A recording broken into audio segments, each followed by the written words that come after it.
sure if the microphone sound is coming through or not. Can hear you, yeah. I'm waiting to see if it comes through on the YouTube page. Can hear you, yeah. Oh. I'm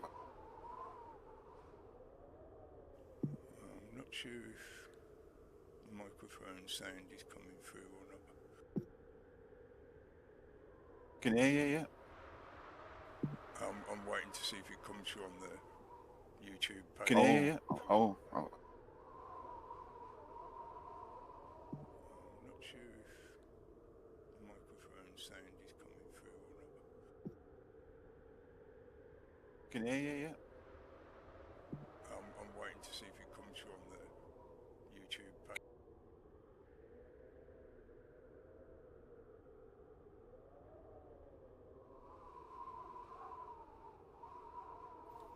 Hello. Hello.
Your motorbike will be 2 minutes on that bench.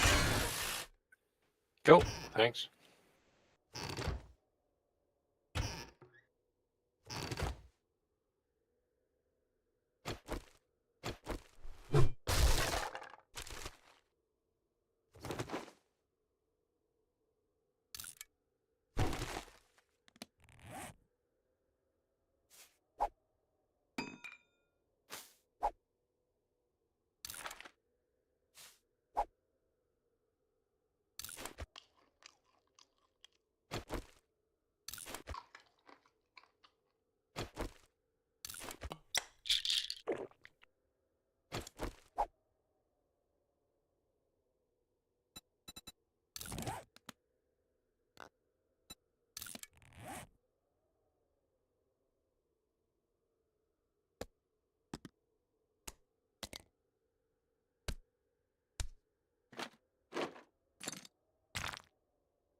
I'll get the airdrop then.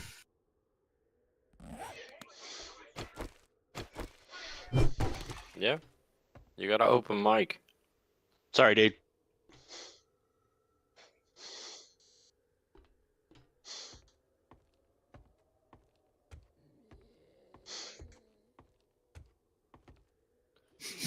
Somebody's got the sniffs.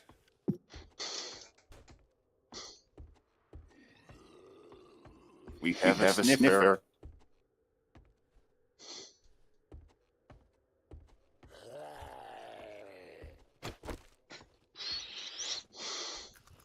Babe, go up to bed. Head up to bed. You were snoring so loud. The guys on the headphones were like, who's snoring? Wasn't me snoring. No, me either. No, don't worry about it. You still got an open mic, right? Fine, I'll just tell him Pam to go to sleep. She's knackered.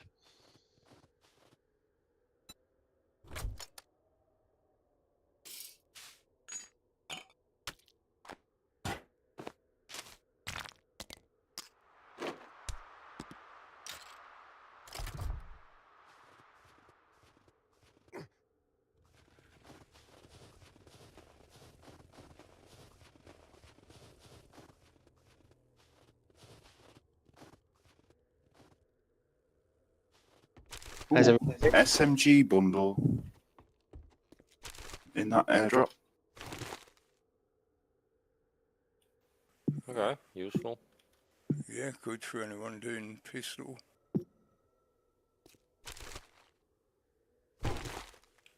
What level is it? Does it have a decent quality one in there? I haven't opened it yet. Useful. Oh, right, Yeah. okay.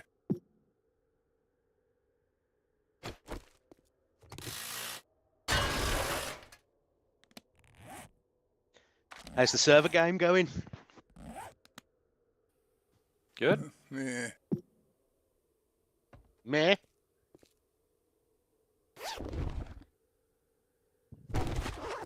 Oh, What's, for some reason, possibly to do with the amount of stuff we've built, it keeps tipping over 8 gig, which means I keep getting messages from the server, and if it carries on, they'll end up either shutting it down or trying to charge me more money for it. Yeah. And I can't see why it's going over the 8 gig. It's not like we've done that much.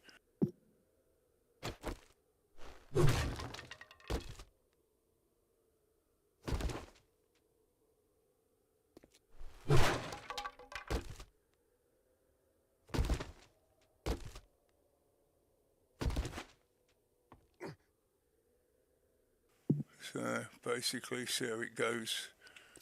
But if it's going to be crippling us to that degree, this is only a small map as well. This is the smallest map you can make, the 4 kilometre map. So if it's going to be squishing us that much, it's basically unplayable to me. It's not worth it. No, because we're going to be constantly pushing it over the max, so then that means paying yet more money for it. Yeah, that doesn't sound great.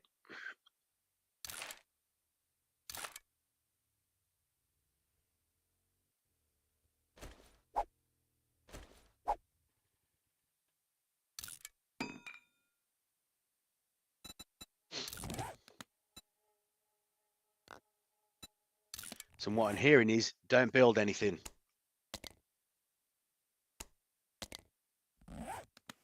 I think you can build stuff, because when you build in blocks, they get added to the map, and the map world itself doesn't take up that much space. You're talking like 2+ gig for a map this size.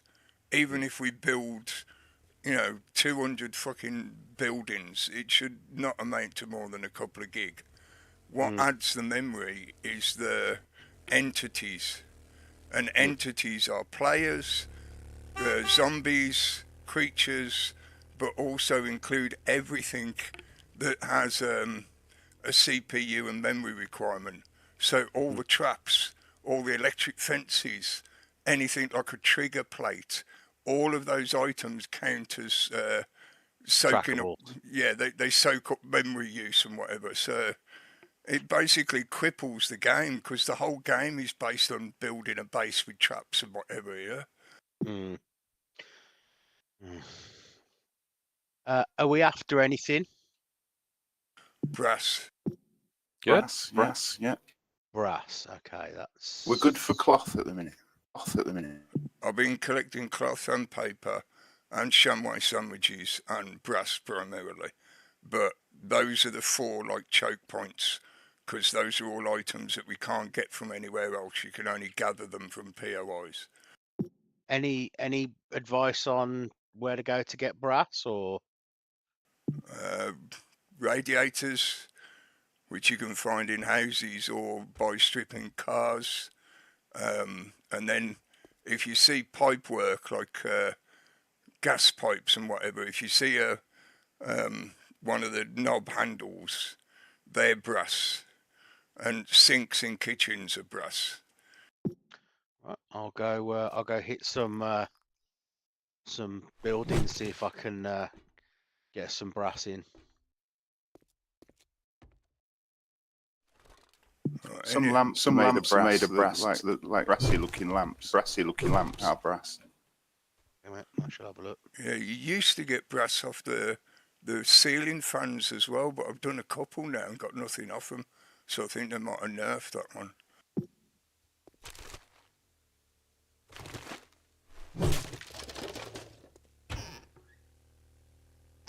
They seem to have tweaked dew collectors. They seem to be collecting a lot quicker. Part of that is because the ones that are on the main tower, they've got the mod add-ins in them, so they do collect quicker. But in my world, in the game I'm playing with, in my one, they're collecting a lot faster. Yeah, it could be. Yeah. They have been tweaking bits like that without saying anything to the players. I just noticed a fairly significant. Oh, someone's shooting.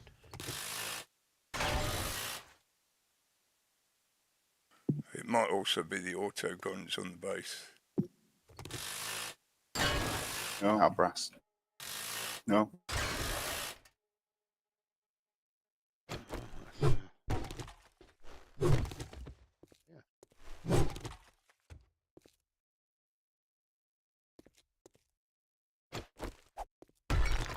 Did you say sinks? Kitchen sinks, yeah. Not bathroom sinks. I don't think so. As If far you've as I got remember, the skill book. Yeah, they do. There's a certain book, I think. I've started getting that out of sinks now. Where I wasn't, yeah, I wasn't before. I think it's only kitchen sinks that give it, not the bathrooms. No, both now for me.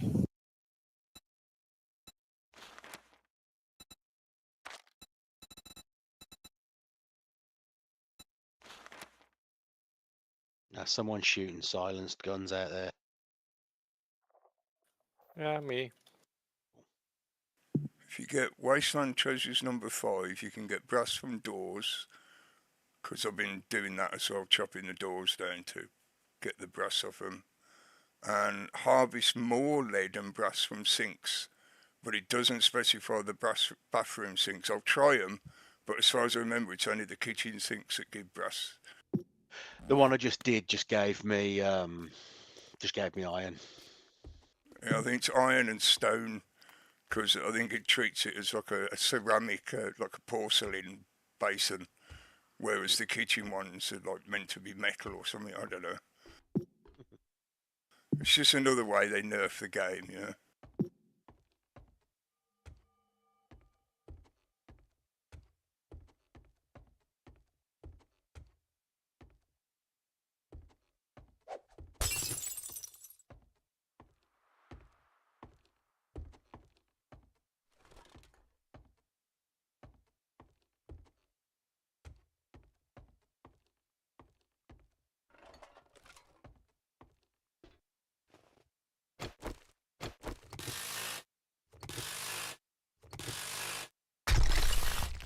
Ow.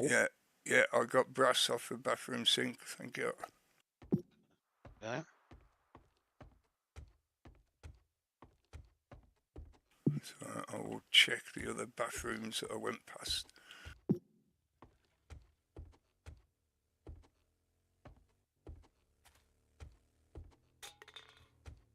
that one. Yeah, only 3, but 3's 3, so.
No, I just keep getting iron and pipes and stone.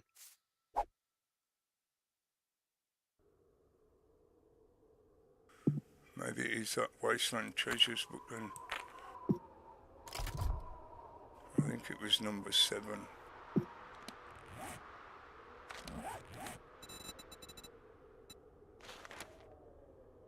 Yeah, Wasteland Treasures number 7, harvest more from sinks. So that must include the bathroom sinks as well then. Yeah. Oh, good to know. So maybe you'll get it from the kitchen sink, but you need that book to get it from the bathroom sinks. Huh? Oh! Fuck, I just got annihilated by a spitter.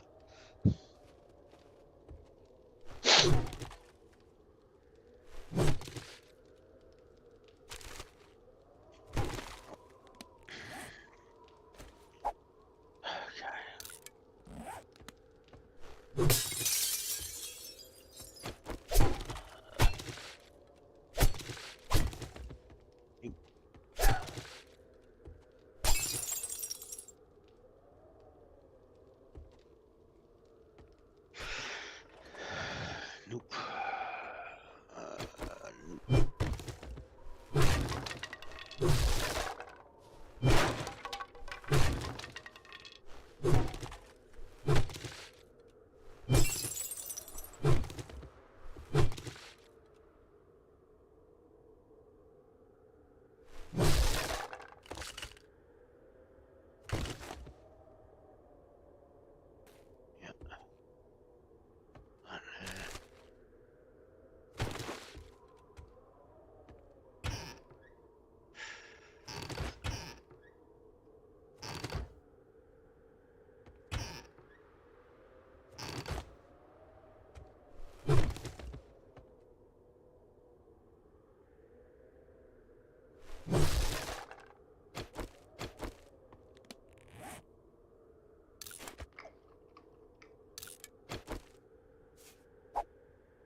Where'd you chuck iron?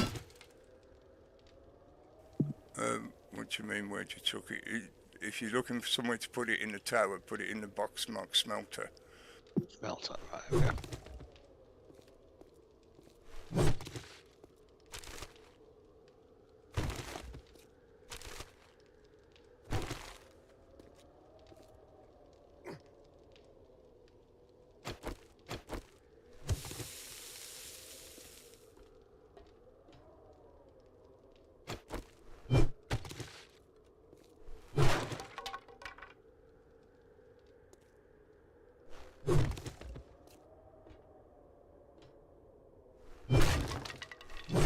I am being fully. Oh yeah.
Everybody having a reasonable festive season? No, not Yeah, really. me. No. Yeah. It's okay. It's okay. Not too bad.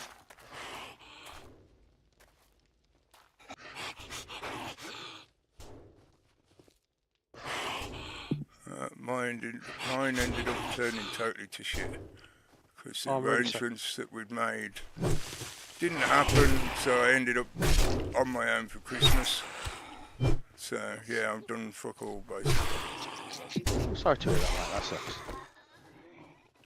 Yeah, it's just the way it worked out.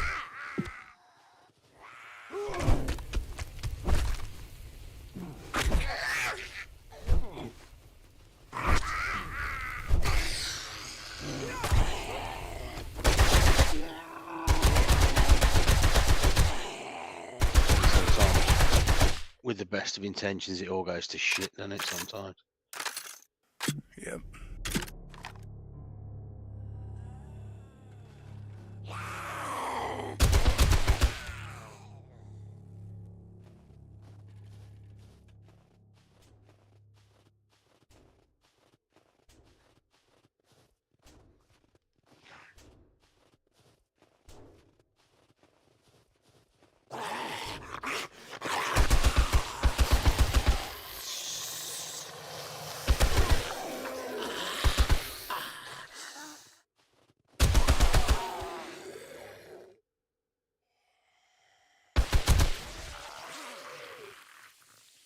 One coming up behind you, dude.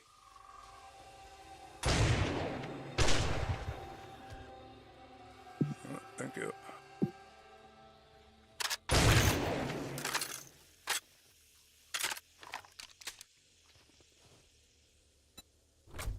I've just come out to try and make some space by dumping stuff in my bike. Oh, I'll come back to get my bike because I got fucking that spitter you killed over here blew me to fucking ribbons.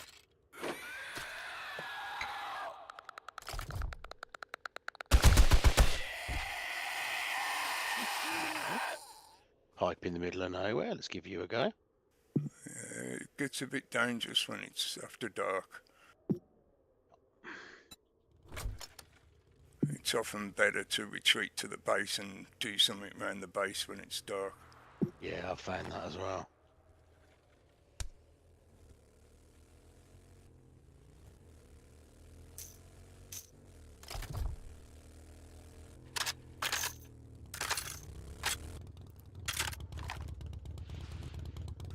I found a bit of brass and some radiators, so I'm going to head back and dump them in the smelter.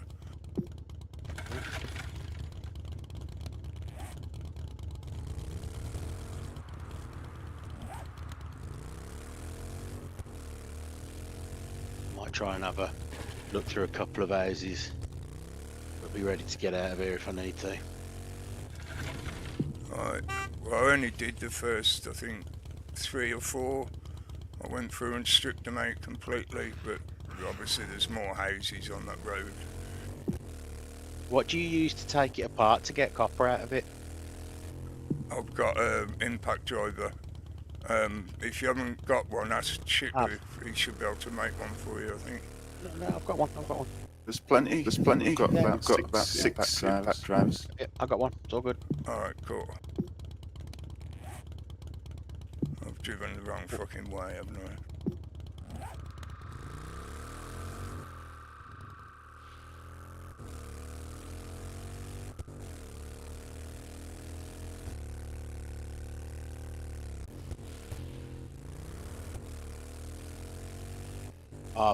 As I've gone up in the game, I've saw what you meant about sledgehammers. They're fine for breaking into things, but they're bloody awful for like generic combat, aren't they?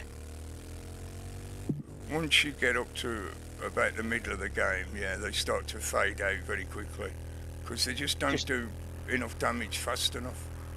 They're really slow. They're like super slow. If you get the opportunity to land a blow with them, yeah, they do tons of damage, but they're just too fucking slow.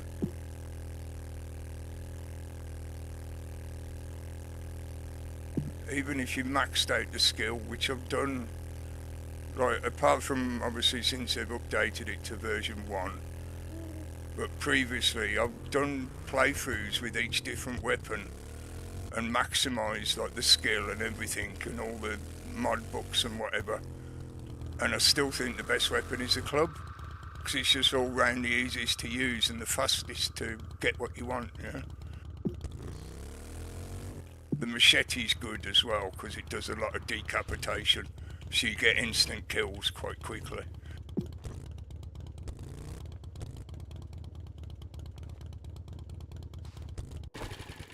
But really the all-round best weapon in the game is the SMG. Yeah. Well, you find the most ammo for it because it's just a 9mm. It's fast firing. It's easy to use in the sense of, you know, it doesn't kick back a lot. So you get fairly good quick fire, accurate fire, especially at close range.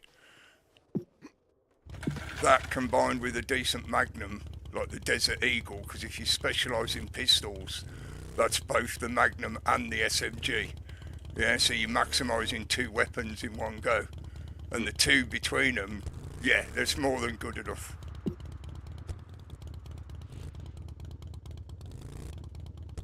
The only other good weapon beyond that is the M60. But obviously you've got to max out your machine gun skill to make that worthwhile. And it costs 7.62 ammunition, which is slower to accumulate. Yeah. But you usually find plenty enough and you can craft enough, so...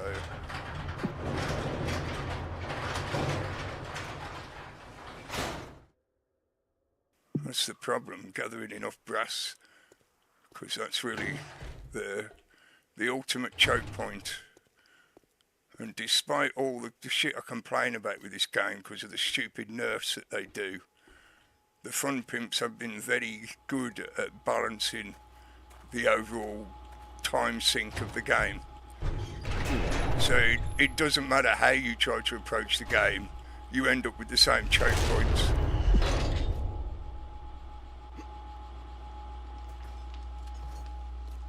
mean, for me, I found that when you get your workbench, that's when the game really changes.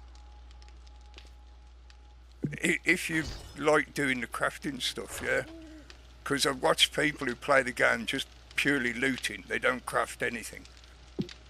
And you can do it, single player game, doing nothing but looting everything you need. But it does mean that's all of your gameplay, yeah? All you do is looting.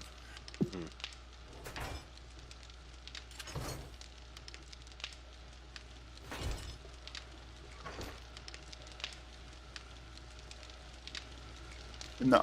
SMG bundle was a quality for SMG. Bit of ammo. And some books for SMG. I dropped a little bit of brass in there. I'll go and grab the few radiators I found as well.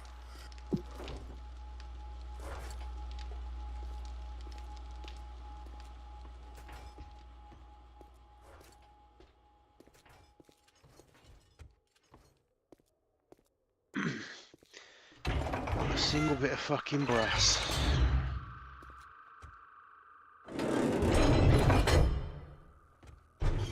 I've got a brass radiator, so did you just scrap that? Keep it as a radiator preferably, because you get more out of it when you smelt it. Right. 400 or 500 brass when you melt them down, but it's just like a couple of hundred if you scrap it. Right, okay.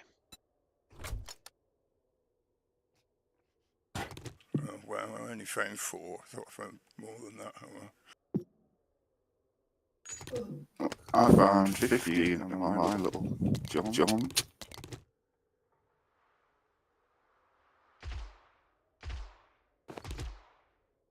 But I'm getting like 4 each vehicle. Pretty sure this house was a meth lab. It could have been. There are some meth lab POIs in the game.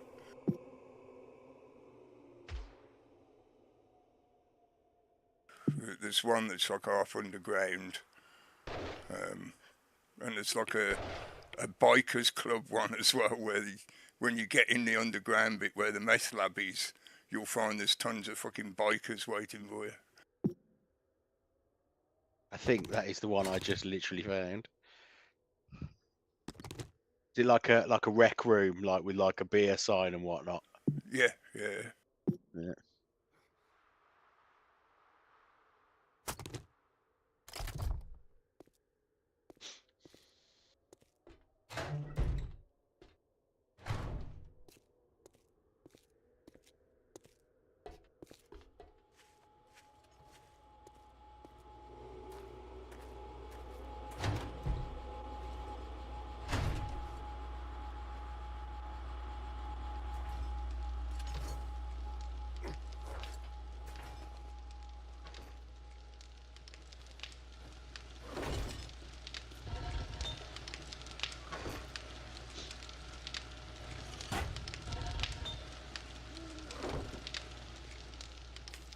Picked up some food bits as well, some meat and some the infected meat shit as well.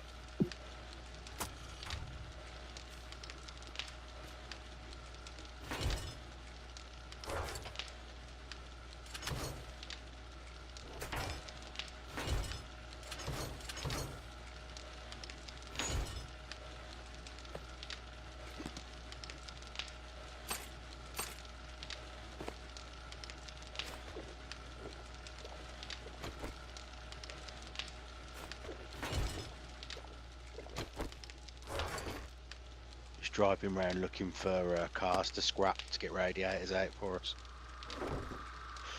Yep.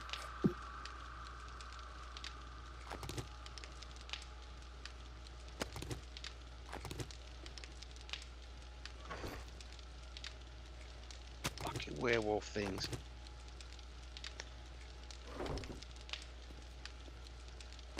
Oh.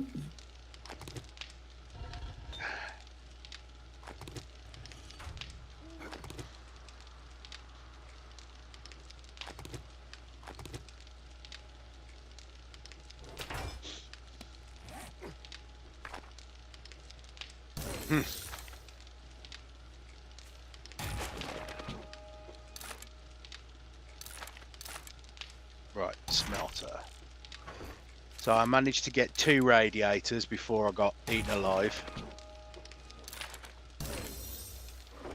Wasn't for nothing.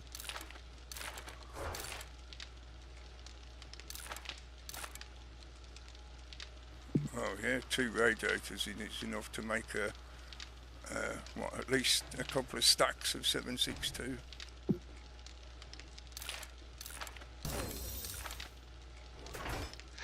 Where'd you put petrol? Crafting box, please.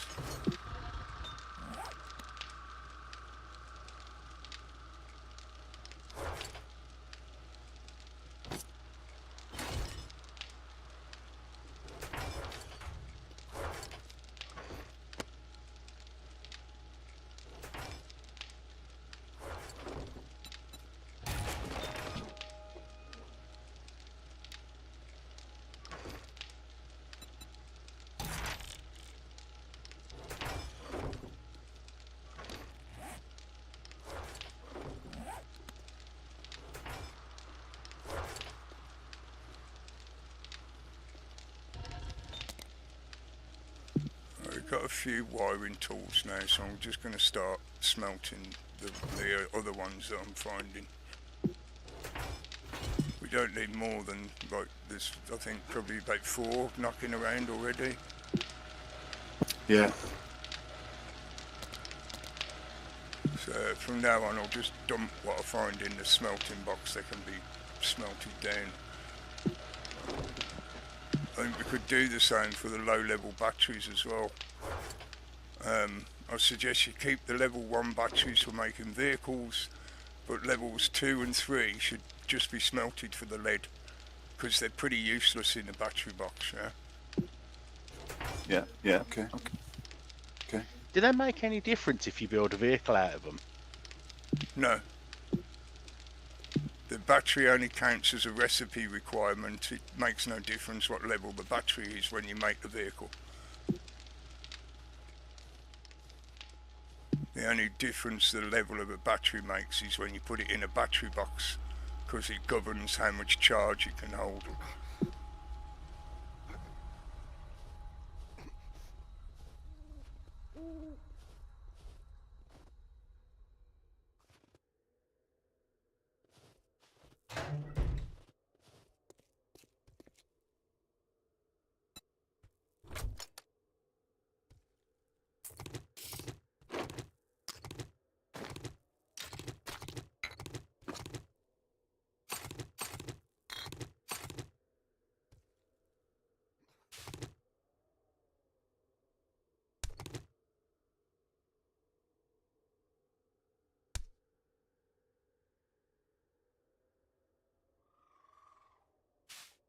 Right back.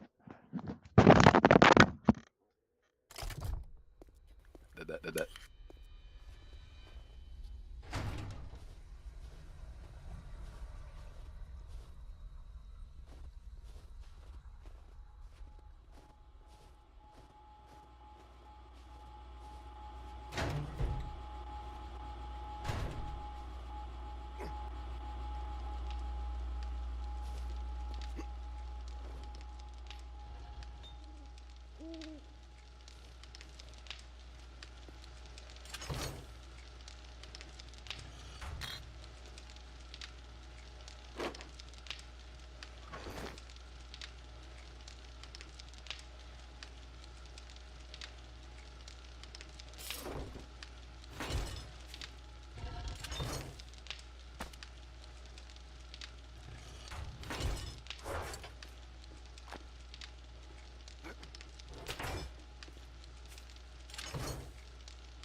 Fucking snow. Where the fuck did I get snow from?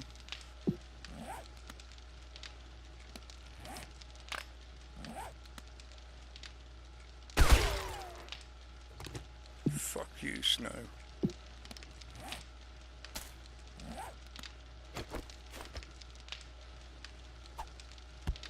You know you can't melt snow. It's the dumbest thing in the game, isn't it? It's the stupidest nerf I've ever seen in any fucking game.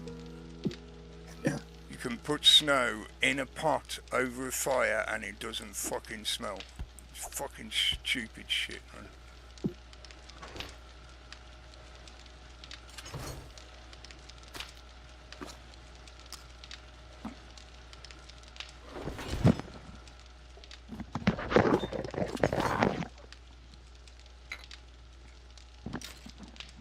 I found a few more bones because I've been collecting corpses as well, so I put them in the ammo box, the chemistry box.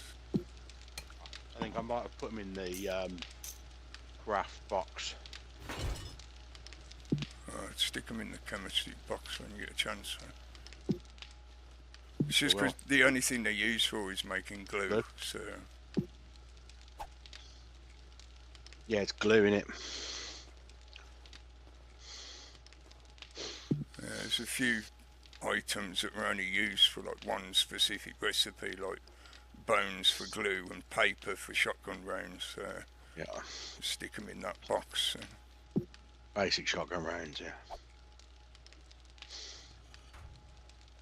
What do you think between the slugs and the basic? Is it worth the extra mats for the slugs?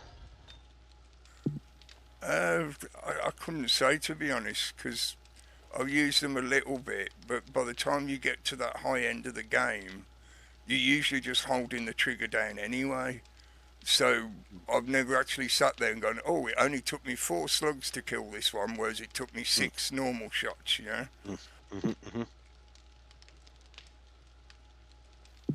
By the time I get to the end of the game, usually as well, I don't bother making any special ammo. I make just the basic ammo, and then I have auto turrets, yeah? And the auto turrets, you just fill them with basic ammo, yeah? And just let them spray. Yeah, it's the spray that does the damage, because all they do when you raise the difficulty is turn the zombies into bullet sponges, so... Yeah. You know, you might as well just throw normal rounds at them.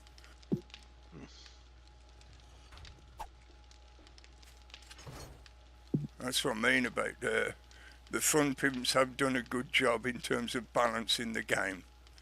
It doesn't matter how much you play the game, the amount of time required for the end result remains the same. So you can play the game for 7 hours a day and you'll still need to churn out the same amount of resources to deal with the zombies you're facing during that 7 hours. So they've kept a constant curve. Yes, yeah. Once you get the game up to full speed, it's a constant curve, yeah. That's quite good.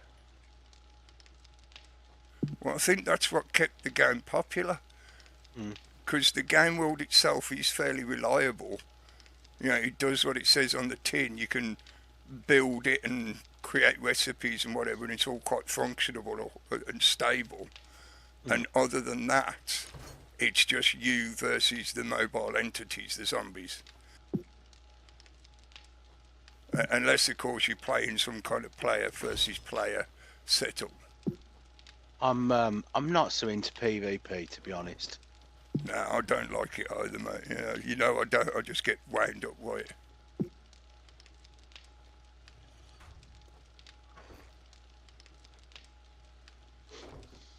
I used to really like it. I'm getting too old now.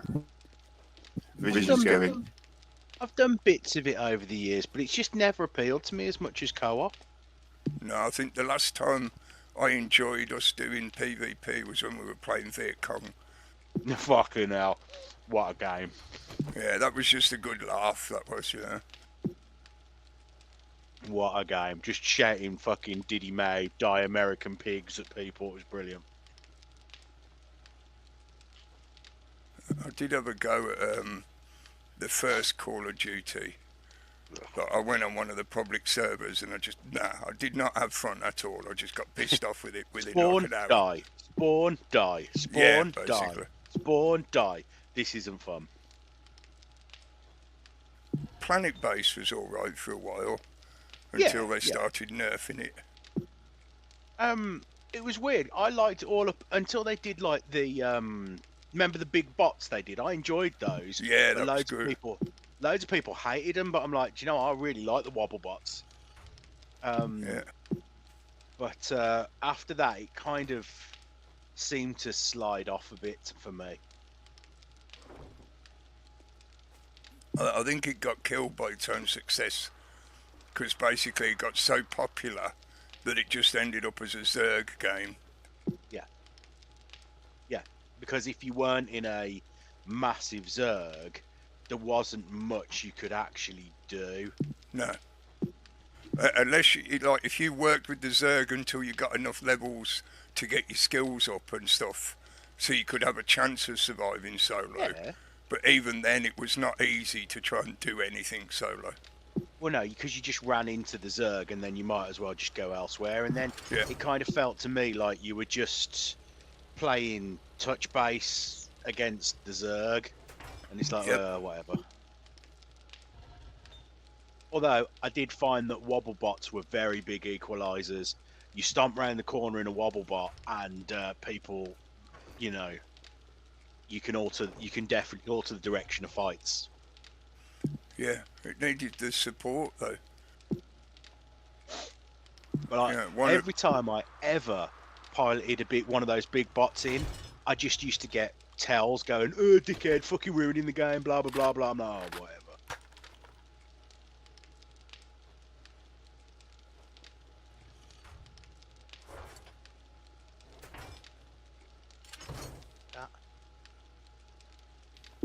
I think, like I said, though, in the long run, I think this is the main thing that's kept this game popular. Is because it is fairly reliable in it doing what it does. You know, so other than the fact that obviously you've got to be prepared for the style of game, in the sense of, yeah, you have to constantly be generating ammo to deal with the zombies, and you have to be ready to fight them when they're turning up. But other than that, you know, don't play a survival horror if you don't like that. Yeah, exactly. Yeah. It's not Minecraft. Well, no, it's not. I just wish they'd stop nerfing certain functionality. Just simple things like the water supply. It's just a really dumb attempt to make the player struggle more. And you don't struggle. You just build more fucking water collectors. You just build 6 dew collectors and then you never think about it again. Yeah, exactly. So their attempt to nerf the water supply has just done nothing. I mean, like I said we've just built 6 now, and there's 4 of us that play quite often on our little server. Oh well, it's not really a server. I just host it. You know what I mean? But yeah. We're stockpiling water now. You know, we've all got 10, and we're 50 ahead. Yep. The only thing that will eat your water supply is making duct tape. Making good, yeah. That did. Like we just got our head down and made hundreds. So we've got. I think I've got about 300 duct tape in my little game, just like sitting in a cupboard. It is something you'll need a constant supply of. It's another one of those choke points. It's just a matter of remembering to pick up the corpses to get the bones, and obviously collecting cloth. You can grow cloth if you bother to farm cotton, but you have to farm quite a bit of it, so it takes up time again, so it balances out to the same time sink. Yeah. Yeah, I don't do that, mate. Pam's our base grower and organizer in that way. Well, again, I think that's what makes the game popular. If you like doing farming style gaming, you can do that, but the game will still take you as long to play. If you prefer looting, you can collect the cloth you need through looting, but it will take you the same approximate amount of time to collect the cloth you need. So you see what I mean? It's balanced quite well in that respect. Yeah? Pam enjoys doing the base stuff. Like we were playing Green Hell, and me and Damo, the other guy we were playing with, were always heading out like finding stuff and whatnot. But Pam enjoyed sort of staying and getting the base all sorted out and everything ticking along. Yeah, that's what I normally do. I I've actually got like 10 radiators on me, by the way. Oh, cool, stick them in the box for smelting. I know it's for a lot of players it's the boring gameplay, but that's the kind of gameplay that I actually enjoy. I know it sounds sad, but I like doing that kind of stuff. Pam loves it. She loves, like, we'll just make a mess, and she'll be like, right, dickheads, that goes in there, that goes in there, this goes in here, and I'll keep everything ticking over. You just go and bring the stuff. No, mate, I don't do that shit. I hate your mother. Yeah, Cookie loves that. He loves that. She is our base mom, mate. Well, that's the thing. Yeah. I will not follow you around fucking cleaning up after you lazy cunts. Yeah, every box is labelled. You know where to put stuff. Yeah. And don't get me wrong, when we try and get it right, but when we get it wrong, we do get soundly abused. If that makes you feel any better. Well, so she should. You know, she shouldn't have to be. Familiar. She shouldn't be having to Wiping pick up her after you. arses. Yeah. Do you want me to wipe your ass as well? There's a box for everything. Everything can go in a box. That's it's a Pam. Pam generally sets up our base, and then when we make a mess, lets us know all about it. Well, yeah, I tried to do that, and I've just now basically given up. Yeah, I let them do whatever the fuck they want now, and if it becomes a mess, it's their own fucking shit to sort out. We behave though, because Pam gives me shit, and she sits next to me, so I'm like, fuck that noise, I don't want this. Put your shit in the right place. I can't get away from her, mate. Yeah, she's close enough to give you a slap round the ear roll. Yeah. Why are you putting that in there? Oh, fucking hell. But yeah, I like doing just like the basic crafting and stuff like that. So I'll happily sit in front of the smelter and the workbench and just bounce between the two, you know? Yeah, totes. Well, I've played the game for like nearly fucking 10 years. It seems like that. Anyway, it's certainly been several years. I've done all the mission running. You know, so unless they add new POIs, which I've never seen before, to me, it's just, you know, I've done that to death. I'm bored of doing that kind of shit now. Yeah. I like gathering the resources, doing a bit of mining, crafting the items, and basically just keeping the gameplay ticking over. Yeah. I mean, my single player I've games... just took about 10, 15 cars to bits, and I've got a lot of materials to come and put into the craft boxes. Oh, cool. So I've got 10 radiators, so that should help with the brass situation. My single player games just always smelted them all. So good. Always ends up in the same cycle, where I deal with the horde, then I'll spend a day repairing the base and any damage that the horde did. Then I'll spend a day mining the resources to make the next lot of ammo. Then the next day I'll be making ammo, and then I've got a couple of days to go and search out anything that I might be short of. So any resources I might need, yeah? And then I'm just ready for the next horde to turn up. And once you learn how to manipulate the AI, because it's a fairly simple AI, you know, you just get the zombies to walk a certain path so you can push them through a kill box, and you're not going to struggle unless you're doing something stupid, you know? Where do you want me to put? I've got 205 brass, just anyway. Where do you want me to stick that? Smelter box.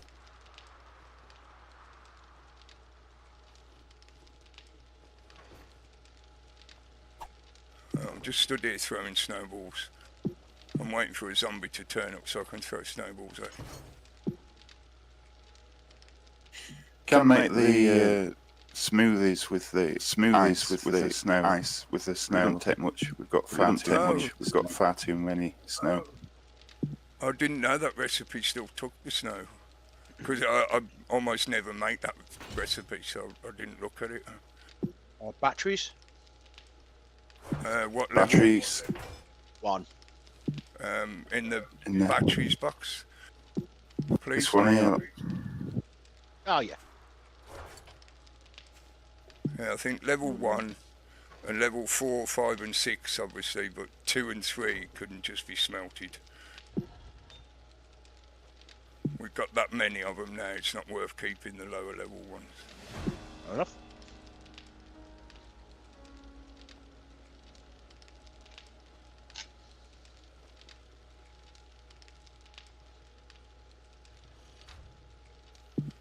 Got plenty of ammo now. If you can hear us, Rob, send an invite to Big Fat. I forgot all about that because we're in a party, in a group, so we can see where each other is. I'm not going to be on much longer. I just Oh, right, okay, no worries. Just dropping in for a little hello. Yeah, Christmas hello. Happy Christmas and Happy New Year and all that good stuff. Yeah, man. You. Absolutely, mate. Sorry to hear it went a bit shitty for you. Well, it just seems like, yeah, I'm stuck here now, so it seems to be the potential future, so I'll get used to it. Not something you really want to get used to, though, is it? Well, Still, unless I start paying people, I've got no alternative. Are you still in the same place?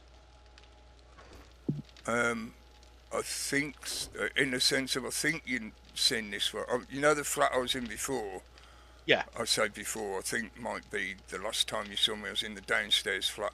I'm in one of the upstairs ones now. That's the only difference. Oh. But yeah, I'm still in the same place, in the same town, yeah. So you ain't that far away. Don't forget we are live streaming, so yeah. That's why I didn't say anything, mate. Yeah. But yeah, I just can't get around anymore. I can hardly walk from one end of the flat to the other, so yeah, I can't get out without assistance. And that's the problem, you know, because everyone's got their own lives. They're all busy doing their own things, so yeah.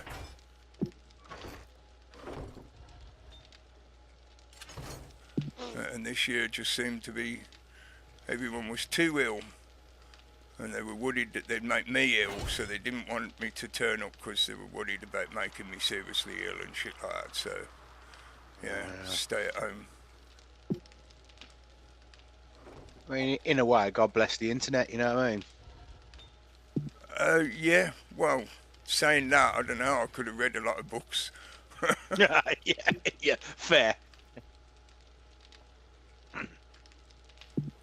But then again, thanks to the internet, I now have such a massive reading list of potentially really amazing, fantastic books and stuff like that. Yeah, there's a wealth of other books that I've never heard of that I've only found out about because of the internet. Cool.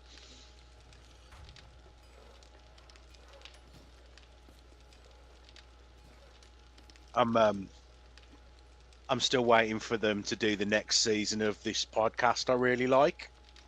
It's like a fictional podcast called Modes of Thought on Ancient Antaran Literature. Right. It's really, I really enjoy it. What's Antaran from? So the idea is that the podcast is... Is that Games Workshop? No, not at all, no. It's totally fictional, but the idea of it is it's a set of recordings of this university professor's talks on an ancient lost civilization. That basically the story is that a Chinese submarine went down, and the rescue attempt found this like ancient lost civilization that they term Antera, which is I've heard it used as a term for ancient societies before. It's before Earth, basically, is what it translates to.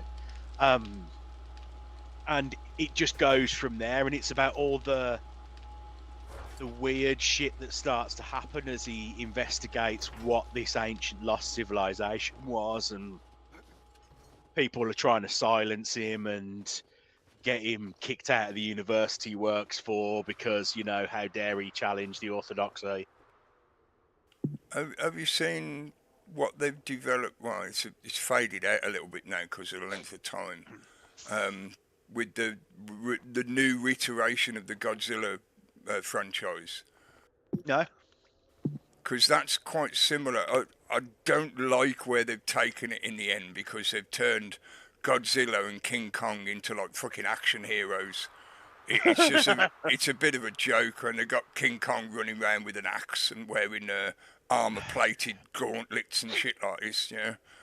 But the way they sort of introduce that is there's this ancient civilization that used to exist that worked with Godzilla. Yeah, I do know about that. They're like guardian sort of things. Yeah. That's what I was thinking, because maybe it's coming from a similar sort of origin. I know, like the Japanese like that kind of concept. It's much more. It's much more. I don't want to ruin it for you in case you want to get into it, but it's much more mythosy, kind of, than it is. Ancient aliens or elder gods.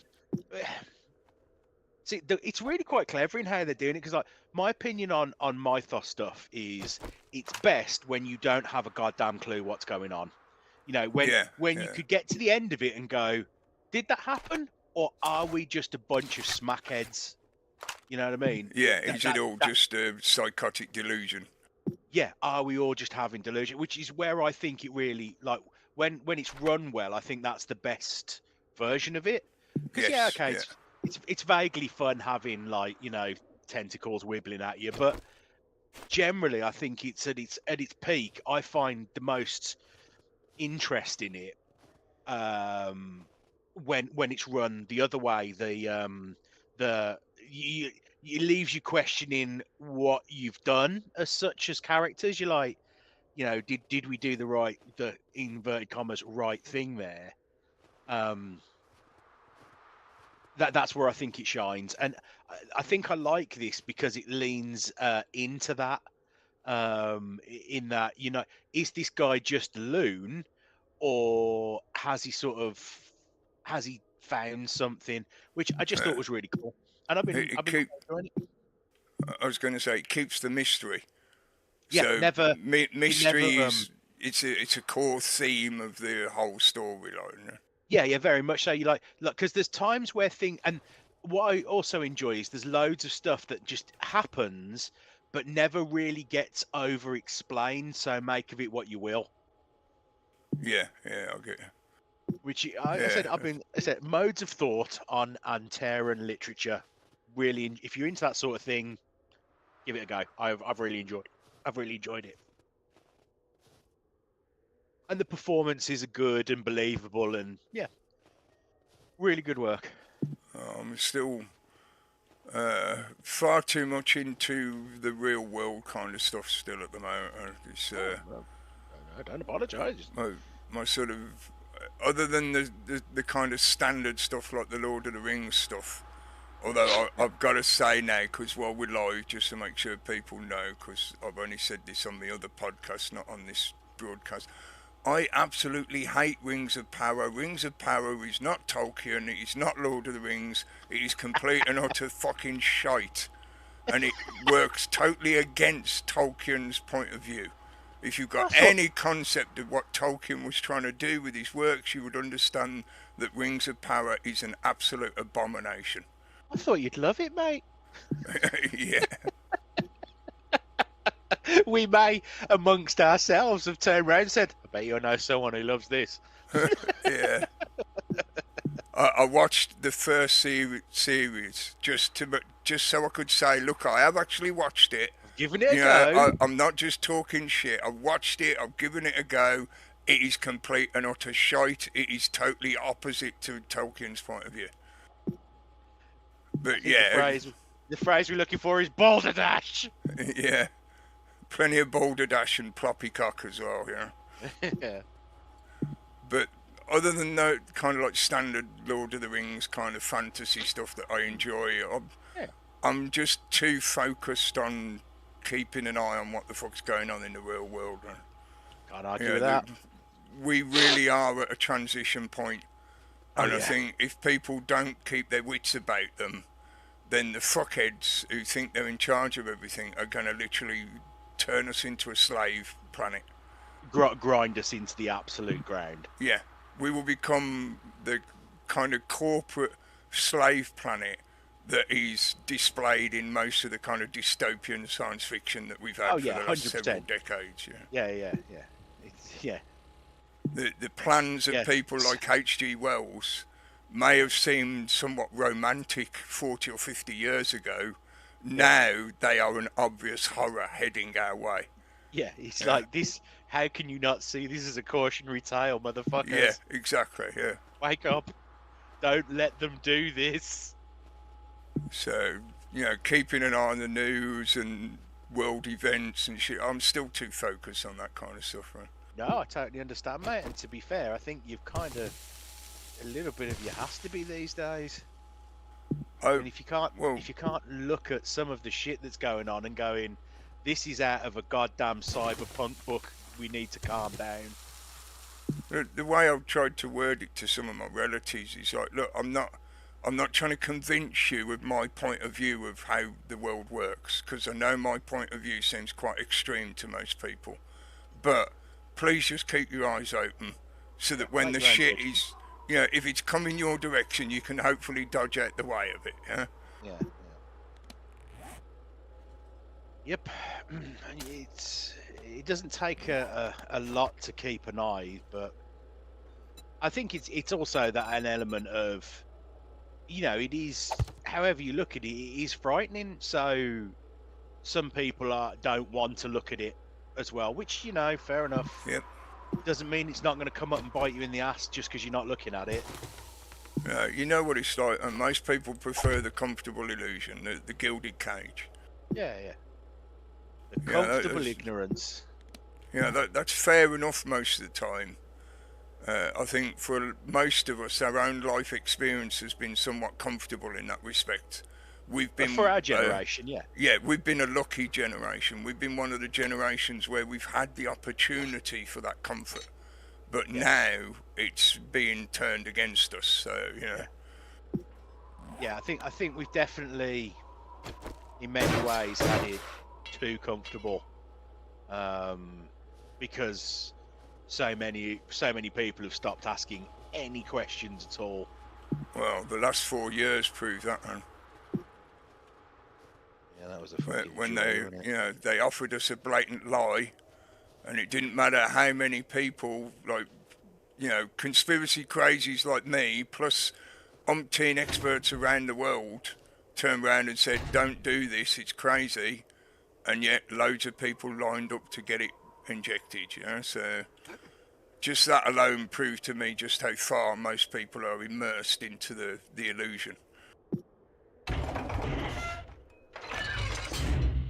Up in there. Yeah, well, Screamer. Where? I think I killed her. And I as well. All right, cool. No, there's another over there. I can see one.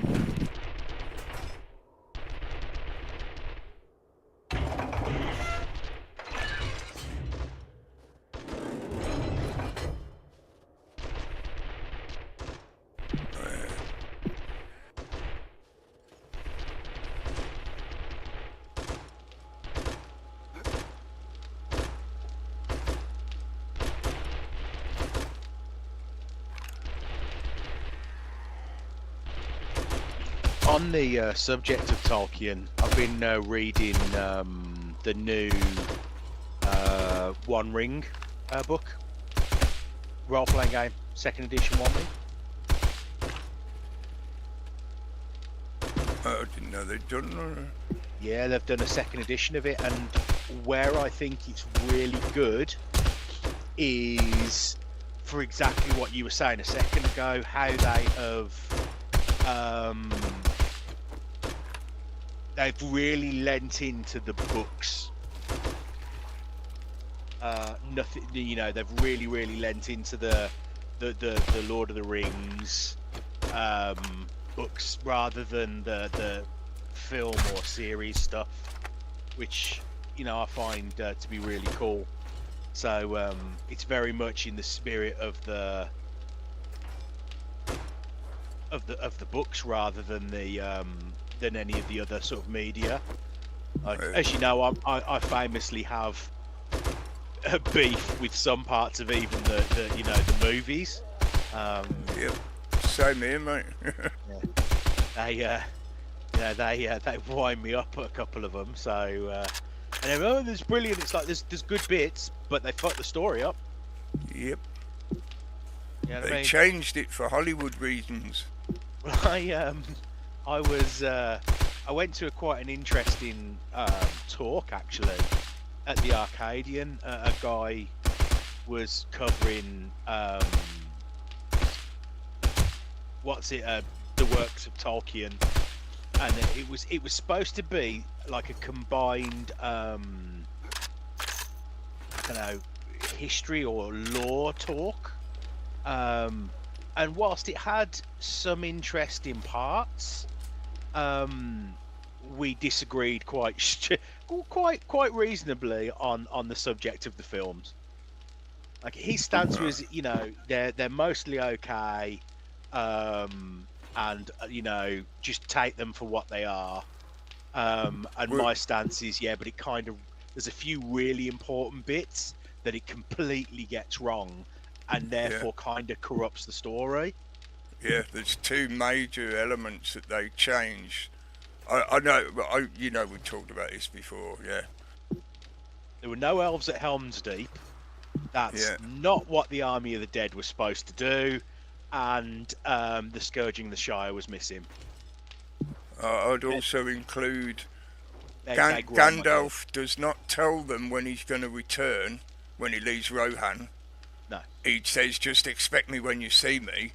Yeah. Because the whole point of Tolkien writing that is that they had to go on faith.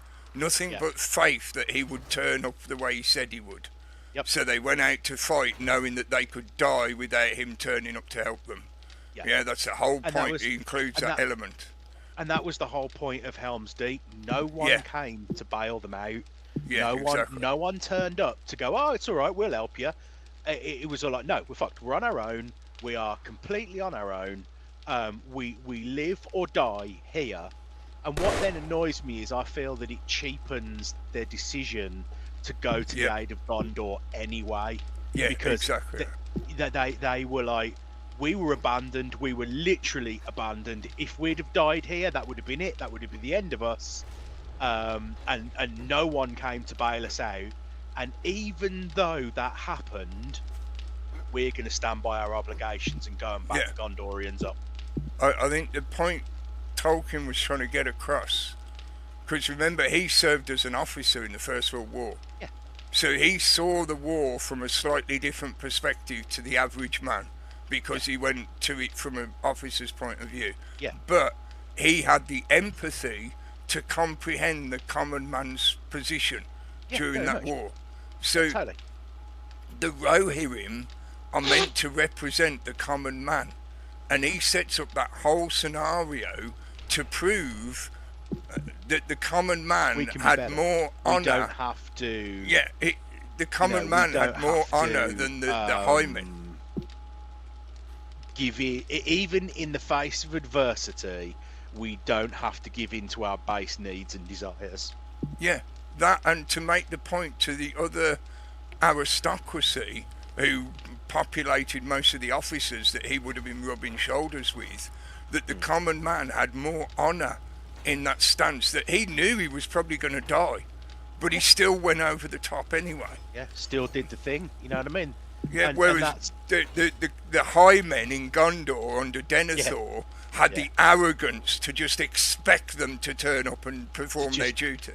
Yeah, to just sit there, and that's where and like I said, I was talking to this guy, and he's done his doctorate in Tolkien studies somewhere and whatnot, and he just he was like, I just said, do you think that kind of ruined these points? And he didn't give me an answer as such. And I'm like, look here, Chief. I do know what I'm talking about. I get that you've done your doctorate and everything, and I'm not in any way trying to take, say I have, but this seems pretty glaring to me. Yep. So, especially when it comes to the film, for those kind of reasons. And that Because was specifically what I was referring to. I got the listening to the interviews with Jackson, I got the impression that he understood those narrative elements in the story, why Tolkien had included those elements in particular. But he had to make a kind of Hollywood executive decision to go, oh, Hollywood will never put up with that. We'll have to change it to something more Hollywood, yeah? Yeah, I mean, Hollywoodized, Americanized, you know what I mean? The whole reason of the removal of the scourging of the Shire is American test audiences hated it. Yeah, because it would have made them sad. Could not deal with it. And it's like, yeah, but you missed the whole thing about, the inevitable trump of industrialization and the fact that even those you think are not going to, in inverted commas, fall for it, do. Yep. Yeah, so that was one of the major things that pissed me off, because even in the extended edition, that element has been changed. And the elves at Helm's Deep, as you mentioned, and the other element is where they had the Nazgul, Frodo and Sam turning up at Osgiliath when the Nazgul was there. That was totally fucking Hollywood. That is not in the story in any way whatsoever. And they fucked the character of Faramir up as well. Yep. Because in the books, Faramir just like, no, I know what that is. No, you need to do what you're doing. Yep. Whereas in the film, they kind of make him out that he's sort of tempted. Falling under it. He's tempted, and he's not in the books at all. He's like, nope. I know what that is. Yep. Hear what you're saying. What can I do to help? And that's so that's they did Hollywoodize it up a bit, I think, here and there. But like I said, the main two for me are definitely the elves at Helm's Deep, because I think it fucks the point up, and the Army of the Dead turning into a weapon of mass Zerg destruction. Yeah. And it's like, no, that's not what they did. They lined the rivers, and the Corsairs went, fuck that, and left. That, so they didn't get reinforced. He's sort of, as you know, that was, and I just thought, I didn't like it. It felt cheap. It felt really cheap. The way they ended the siege of Minas Tirith felt really cheap to me. That's probably what they were doing, and they were probably desperately trying to save money by that point. Yeah, how the piss do we stop this? I just didn't like it. It was like, that's not right. And I remember just being in the cinema, and Pam knew I was having a strop when we went to see it, because I'm there with my arms crossed, like, And she's like, "What are you angry about?" And I went, "I'll tell you what I'm angry about," and then got my soapbox out.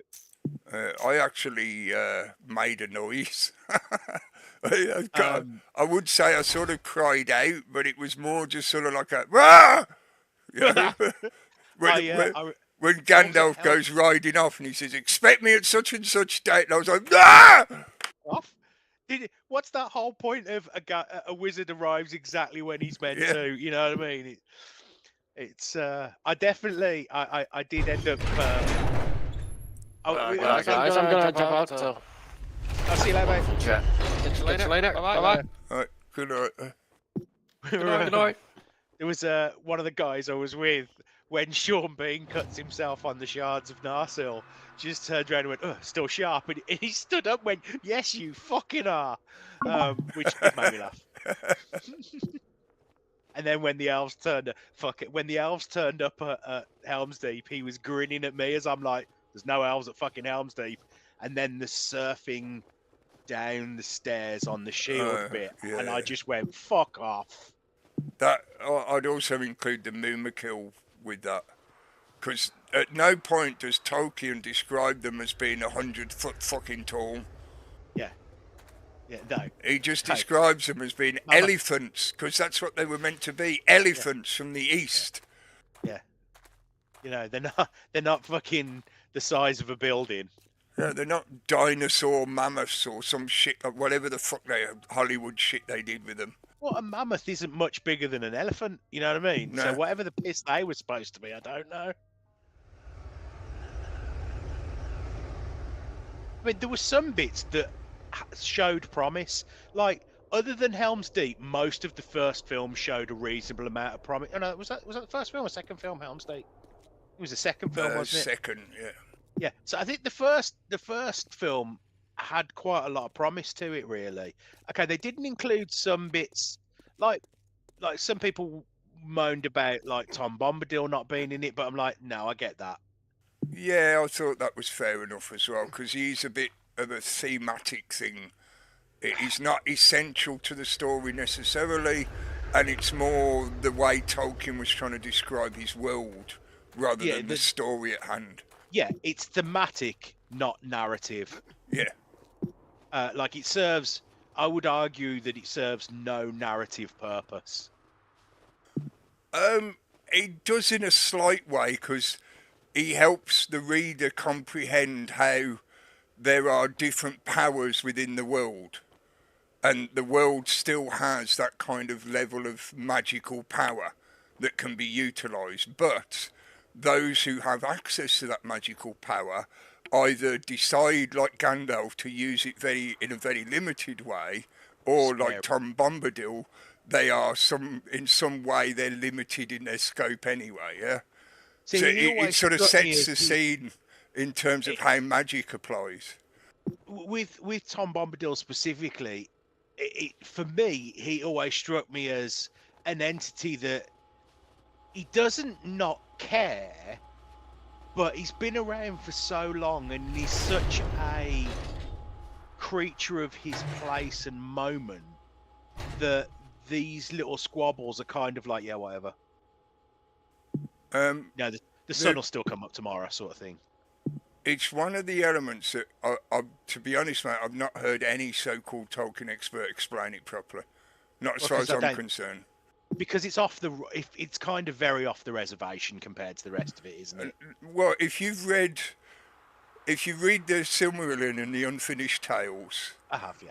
Yeah, you get the idea of how Tolkien was trying to design the entire world to fit a certain theme. Yeah, because it's basically a retelling of Christian mythology. Yeah, British. It was a remake of English Christian mythology. Yeah. Like, Aman was Britain in the early draft of Lord of the Rings. Yeah, so Bombadil represents the kind of pagan heritage. Yeah, the twee, Morris Dancy pagan folklore. Well, stuff. It's more to do with elements like what is still carried under, like Herne the Hunter. Yes, he represents the masculine energy of nature. Yeah. Goldberry is meant to represent the female counterpoint. Yeah, so he's he's a god of the kind of pagan heritage of the UK primarily, or northwestern Europe, as Tolkien had presented. I mean, he's very UK, I think. Right? I wouldn't. Yeah. I suppose northwestern Europe is right. It's certainly not Nordic, isn't it? It's got elements of Nordic in it, yeah, because that's where we've got our heritage from. Man. Yeah. What we call British heritage is basically Nordic. I'm British. Really? Are you one of the Beaker people? I don't think you are. What are the days of the week? Exactly. Thursday. Yeah, exactly. Thursday.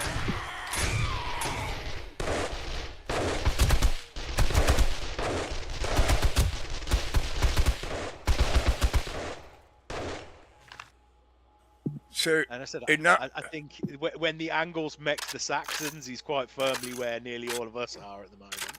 Yes, yeah, and that is almost purely Nordic heritage. Yeah. So, anyway, Tom Bombadil is meant to represent the pure energy of nature.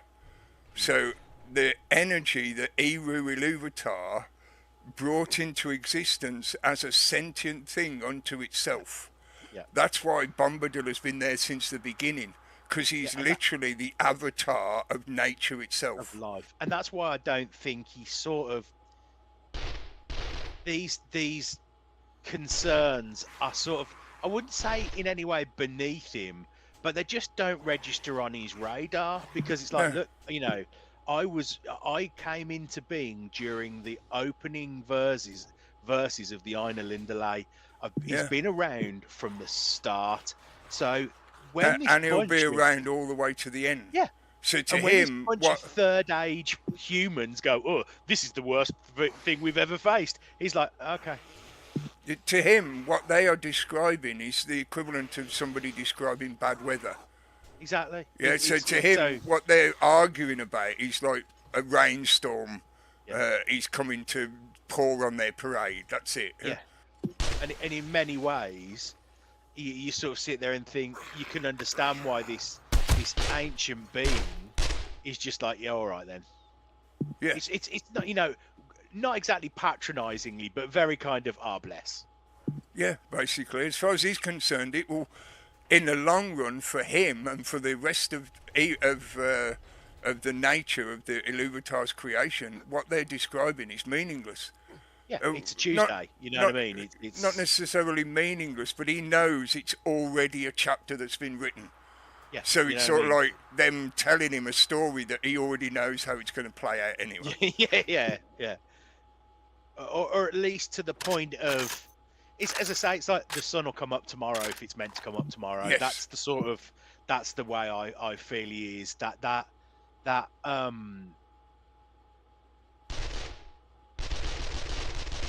ancient sort of force. Yeah, like if I was to say like glacial power. Yeah. If you know what I mean, that kind of. Yeah, if it was within its inherent nature to intercede in some way, yeah, it'd be incredibly powerful and able to you know, kick ass and take names. But it's not in its inherent nature, so don't hold your breath. His only concern is that nature keeps ticking over the way it should. Yeah. So the flow of the energy of nature itself is the only thing he's concerned about, which is why his only worry is where is Goldberry. Yeah. Yeah. Throughout their encounter, the only thing he ever suggests is of some kind of concern to him is where is my wife, where is Goldberry. Yeah. Everything else, he's just sort of like, oh yeah, that's nice, mate. Yeah, okay, enjoy yourselves. Sweet. Yeah. Awesome. You have a good time. You know what I mean? Yeah, I've never heard any supposed Tolkien expert explain it properly.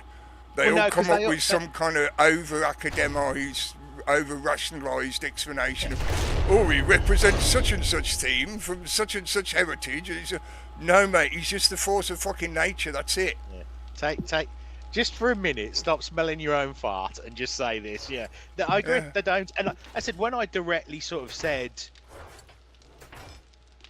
in that because the guy basically threw it open to questions. I sort of, it was not the same subject as I've said. It was to do with where the films really fell down, in my opinion. But he did that. Then he kind of gave me a, well, you could say that, but I don't necessarily think so. And you're like, well, that's not really an answer, is it? No, it's a standard academic reply of, well, that's your academic opinion, but my academic opinion holds more weight than you because I'm a professor. Yeah, because I've got tenure. Yeah, that's the way it works, right, when you get that high up in the academics. It's nothing to do with facts, especially not when you're talking about what is considered a humanities. Yeah, because you're debating sociology and mythology and stuff like that. The guy was very pleasant, don't get me wrong. You know, there was nothing wrong with the guy in any way. It was just the guy we ended up seeing as well wasn't the person who was supposed to be doing the talk. I think he was one of his students. He had a family emergency, so we're like, oh, okay.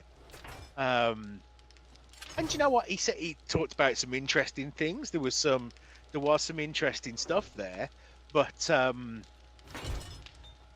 just there was a point when, you know, you want to turn around and go, you've not told me anything new at all. There's nothing nothing you've said has challenged any of my. The only thing I will say that was interesting that I didn't know about, there was one thing he brought up that I didn't know of, and that was Hitler's letter to Tolkien, and Tolkien's prompt reply is fucking fabulous.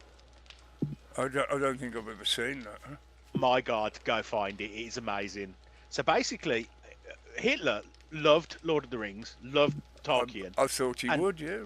And wrote to Tolkien, and Tolkien loved his correspondences, didn't he? He was very much, you know, he quite enjoyed. If you wrote to Tolkien on a subject he found vaguely interesting, you'd end up with a 20-page reply. You know what I mean? That was what he did. He's very much a correspondent. And his reply to Hitler was just fan-fucking-tastic. It was just the right amount of shut up, you odious sarcasm. little Austrian oik. It was amazing. Like, he read it out and he had it on the screen, and I was very much chuckling. It was just so well put together. It was like, look here, you detestable Austrian oik, pack it in. Yeah, you should just become a house decorator. Yeah. Give up this delusion of being a painter. Yeah. And it really sort of I didn't know about that. That was where I learned about that. So, and that really did make me like chuckle and like the guy even more. Yeah, again though, don't forget he was coming from a background of the aristocracy. Yeah. So, and as well, I could argue that he was sort of in the middle. So he would not have been in on the whole game of the Second World War. No. Like, he wouldn't have known how it was being deliberately engineered and shit like that. But he would also be representative of a lot of that upper class in the UK at the time. Yeah. Where, to be honest, they were quite hypocritical because most of them actually supported Hitler to start with. Very much, mate. The brown coat movement, or was it black brown coat, black shirt? Black shirts in the UK. Black shirt movement was a was really big. He had an awful lot more support in the UK than I think a lot of people would like to admit, and certainly the history will own up to. Right up until the last minute, mate. We were basically in full support of what he was doing. Right up until he invaded Poland. Yeah. And that to me is one of the key elements that we're not properly taught about that history. And when you look into it, that's where you can start to see how the whole situation was engineered. Yeah. They pushed him into that situation because they wanted to use him to do exactly what they did. Just like they did with the First World War, they wanted a war so they could redraw the borders of Europe again. Yeah. Well, arguably the Second World War was the closing act of the First World War. Yeah. Well, it was. You know, if you look at like the agreements that were reached at the end of the First World War, there was never going to be another outcome. You know, no, you know, it was just it was nonsense. Oh wow, crossbow's got quite a range on it.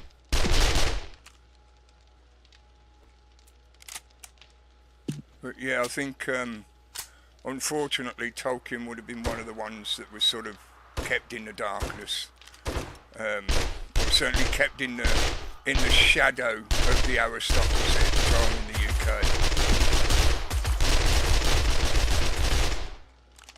Yeah, I would agree. Most of the aristocracy in the UK were in full support of Hitler and the eugenics movement. Oh yeah, well it was, you know, at that time, that wasn't fringe science. You know, that's what they thought. Yeah, it was mainstream, mate. It was the trend. It was the trendy science of the time. Yeah, it was. Like phonetics and all of that. And I'm going to measure the inside of your skull, and that will tell me if you're a criminal. I could even, I should say, equate it to the woke trend that has happened over the last few years. It's the same kind of delusional pseudoscience arguments that are presented to support it. There's no science to woke, mate. It's people shouting at the top of their voice. There is well, they would claim there's science to it, but what they're referring to is, again, humanities based, which means you're not really talking about hard scientific facts. You're talking about rhetorical arguments and ideological arguments. There's a big difference there. Yeah? That's the problem with rhetoric, because it is one person's bellowed opinion against another's. See, I operate from the standpoint of let's just not be arseholes to each other. Yeah. And you know what? I will refer to you however you want. No problem at all. If you're more comfortable being a G or a Zer or a what, it makes no difference to me. I'll do it, because you know what? It makes no harm to me. I've got no problem with pronouns. I've been used to them my entire goddamn life. When a lady gets married, they often take the term Mrs. When someone gets a PhD, they often take the term doctor. This is not complicated. What makes it complicated is people screaming from the bleachers whilst hypocritically kind of doing the same thing in reverse. Like the behaviours that they will exhibit to people are just as bad as some of the ones that some of them will decry in terms of like you know, when they're busy saying that, you know, you can't refer to someone as an X, Y, or Z, and then come out with things like, well, that's what a typical cis white guy would say. That it's like, that's hypocrisy. Because if I turned around and said, well, that's what a typical, you know, Chinese lesbian would say, they'd lose their fucking mind.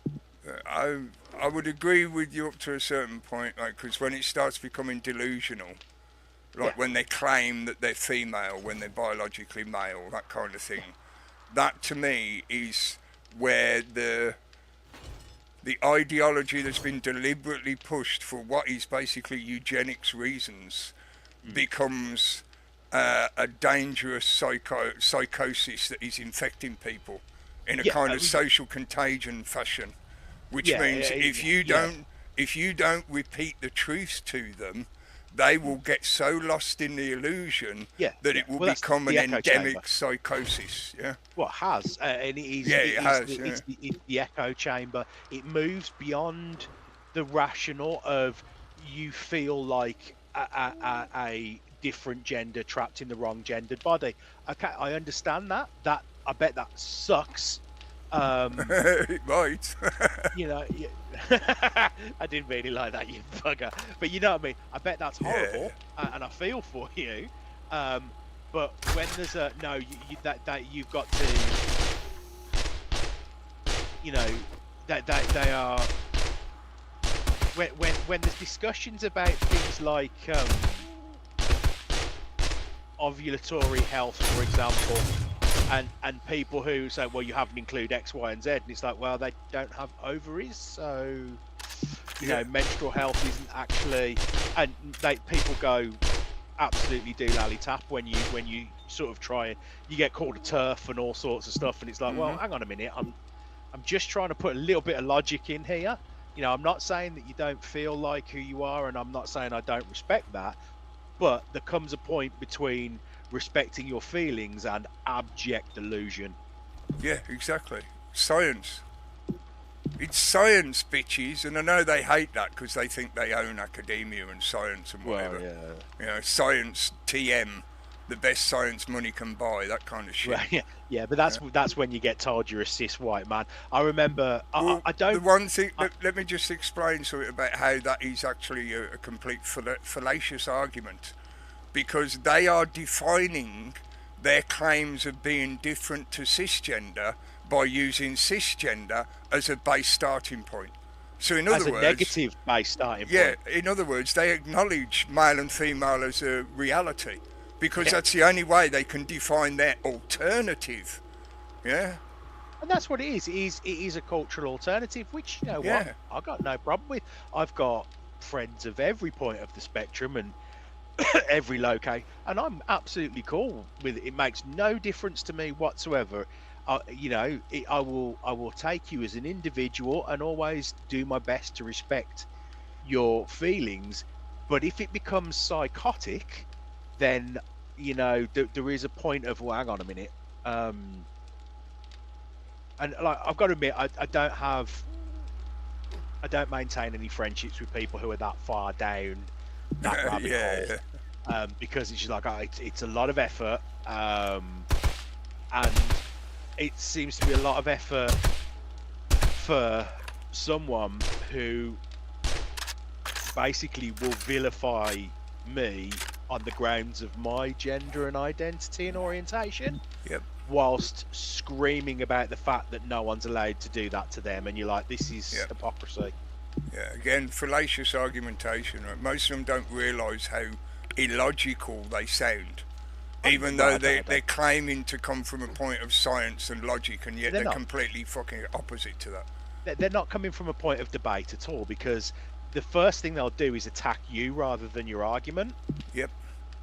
And it's like, well, from a debate point of view, you've just lost the debate, because you've just shown you've got no or very little counter argument. And I am saying they a bit broadly. I don't mean it like that as such, but yeah, it's just that is unfortunately the majority of what you end up dealing with. Yeah, which can be quite difficult, and it's only because they are extremely vocal. Like, I've got friends of my generation who can't deal with the LGBTQ people of today, because they're like, I can't cope with this because I see so many parallels to the way I was treated by straight people in the 90s to the way they're now treating non-straight people today. And I'm like, I'm sorry, I can't back you up on this. And then they get vilified, which is really horrible. You're like, oh Jesus, really? Yeah, they have actively, say they again, same as you said. I understand it's we're not broadly generalising. The rhetoric, and this has been deliberately pushed by the system, by the manipulators. They want people. You being conflict. Yeah, they want people arguing over this shit. Yeah. But it is mostly poorly thought out argumentation that gets pushed deliberately with a kind of social contagion effect. And most of the time, they claim they're trying to defend their point of view of they feel a certain way and whatever. But in doing so, they are actively attacking anyone else who is in a similar situation to themselves. Yeah. So like you say, over recent years, they have been ostracising more homosexual people than they have straight people. Because most of the straight people are sort of like, oh, well, you like doing that? Okay, mate, carry on, I don't care. Yeah. I haven't cared since the fucking 90s, so carry on, mate, fill your boots. But knock yourself out. To make their claim as being the new victim class, they need the other previous victim class to now go away. So the homosexuals who fought for recognition during the 80s and 90s are now also being victimised by people who claim that they understand their argument. It's fucking idiotic. It's idiotic and selfish and abusive. It is, and like I said, I've got lots of friends who are just like, I can't deal with that, and then like when I've sort of asked, because I don't, I do not fall into any of those headings, so I don't pretend to understand it. I can empathise and I can educate myself, but I don't fully understand it. But what I find really sad is speaking to some people who I know who are gay, who are saying, what it's like to have fought for acceptance, to see that acceptance turned into this. And I'm like, gee, I don't know what to say other than, I hear you. Yeah, exactly right. That's the kind of shit I see constantly on the internet now. Yeah. That's why, to me, it's become more and more obvious that it's a eugenics agenda that's been set up and pushed deliberately by the system.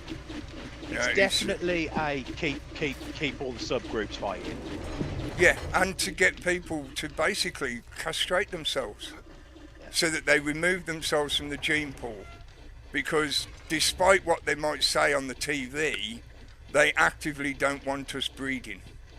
They want a global homogenous race of mixed blood, which means any concept of, and I'm not a nationalist, so, I do, but yes. Any concept of blood heritage or cultural heritage has to be diluted and basically amalgamated into the global blob. Well, it's because any identity other than the one they want to sell you for $4.99 subscription a month Yeah. is a problem, because it's like, well, actually, if you identify with that identity who does these things, I can't sell you all of this shit. Yeah, and I can't convince you to have bits removed or to get the latest injection that we tell you to whenever we tell you to and shit like that, yeah.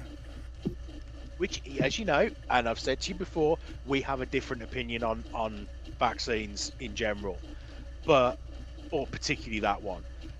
But I agree with the formative point of, like, I remember when we were talking at the time, it was like, yeah, I absolutely see every argument, and agree with the concept of making those arguments, because at the point you stop people making those arguments, that's when we've got real problems. Yeah, at the point when you're like, no, you can't have that opinion, you're like, oh, what did you just say? Let's not do that. Oh, yeah, the thing is, that only works up until a point, because if the prevailing argument that is held by the majority is one that is already destructive, then you still end up in a situation that is destructive to your population. Oh yeah, what I'm saying is that you can't stop people having differences of opinion, and the right to enforce said difference of opinion. Like, this is my opinion. It doesn't need to be enforced with violence or authority. What I'm saying is that you can't not have that. You've got to let people critically think themselves and make their own choices. Yeah, and to me that situation is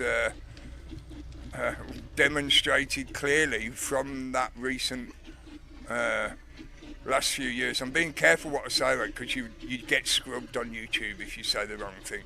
Yeah, I'm trying to be very careful as well, as you probably guessed. Even though they have recently improved a little bit in the sense that they're now being more honest, and they will allow you to say things like the vaccines were not safe and effective when they were first rolled out.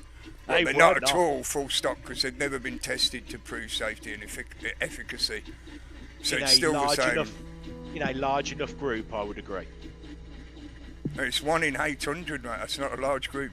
Yeah, that's what I mean. It was not tested in a large enough group. No, it wasn't tested at all, man. I don't necessarily agree with that, but it was only in a clinical Pfizer's setting. own expert said we did not test it. Are you talking about safety testing or efficacy testing? Are you talking like the second generation ones? No, all of it. They may have general safety passes from the CDC, not CDC, so the FDA and the whatever it's called now in the UK. There were small group testings, but not on the scale not that you would want on the scale that it was rolled out of at that time. Have you seen the data on those small testings? yeah. Freud would be. Most of them proud. were failed. Most of them resulted in adverse effects. But it just crept in. It just crept in with a safety level. It's known, like the MR. Which, you know what? Once again, I need to be very careful. One of them was proven to cause cardiomyopathy. Yeah, the AstraZeneca. And no, that was a different one. That was the seizures. Thing. Yeah, that was the seizures. Yeah. I'm being careful with what I say because I don't want to get you demonetised. I'm not monetised at all, mate. It's just that they will literally scrub your channel if you say the wrong thing. Yeah, well, I'm going to stick to being careful. One was known to cause embolisms, and that was the first, AstraZeneca. That was the first one, yeah. The percentage of that wasn't insane, but it still was a present threat. And then the other one was enough that they withdrew it. Myocarditis and pericarditis. Thank you, that's the words I was looking for. And the younger you were, the more likely you were to get affected by that. Yep. So no, what I'm saying to you, mate, is if you go and look at their own safety tests that they did before rollout, the majority of it was failure, but they were allowed through because it reached a minimum safety requirement, and because it was considered an emergency, because supposedly there was a pandemic, they were granted an emergency license. Yes. But in reality, it is already acknowledged that the safety level was less than standard. Yeah, oh yeah. If that was to be trialed today, and as I said, you know my opinions on this. I'm not in necessarily the same camp as your thought on it, but what I do is I see the concept and exactly where you are with it, and can clearly acknowledge that if that situation represented itself today, there is like in the environment as it currently stands, there is no way any of those medicines would have ever passed to the market. I don't know, man. The way things are at the moment, let me rephrase that then. Should never have passed to the open market. Yeah, the danger now is that now that they've got away with it once, because at the moment anyway, this may change in the future as things progress.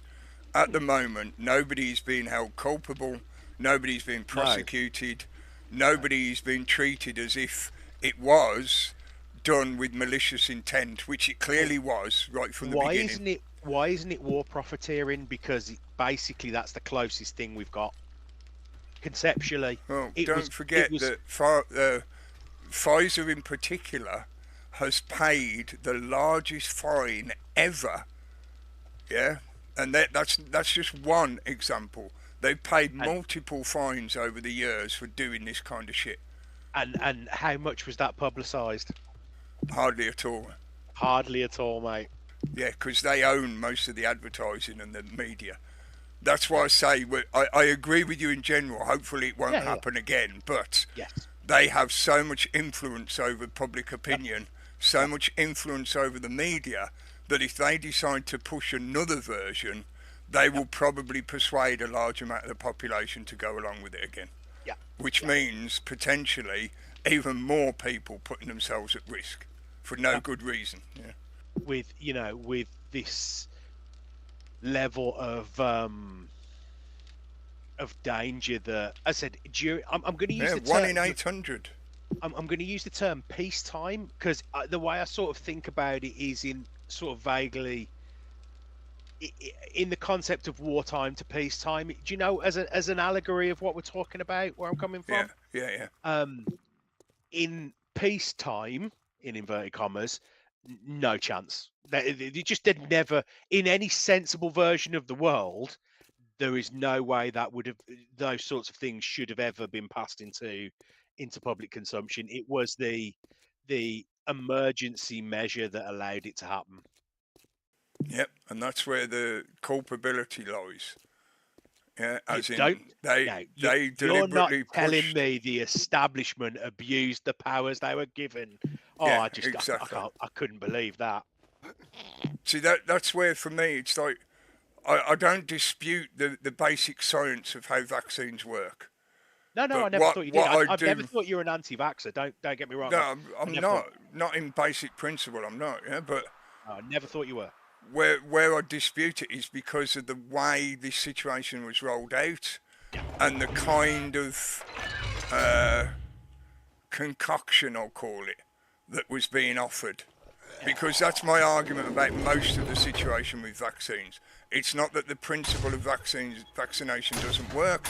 It's just that the shit that people are being told to take is not good. It's low quality, poorly produced, and includes a level of danger and risk that should not be put into the public. Yeah, that in historic, sort of in previous years, would have failed abjectly. They're like, you can't put that out into the public.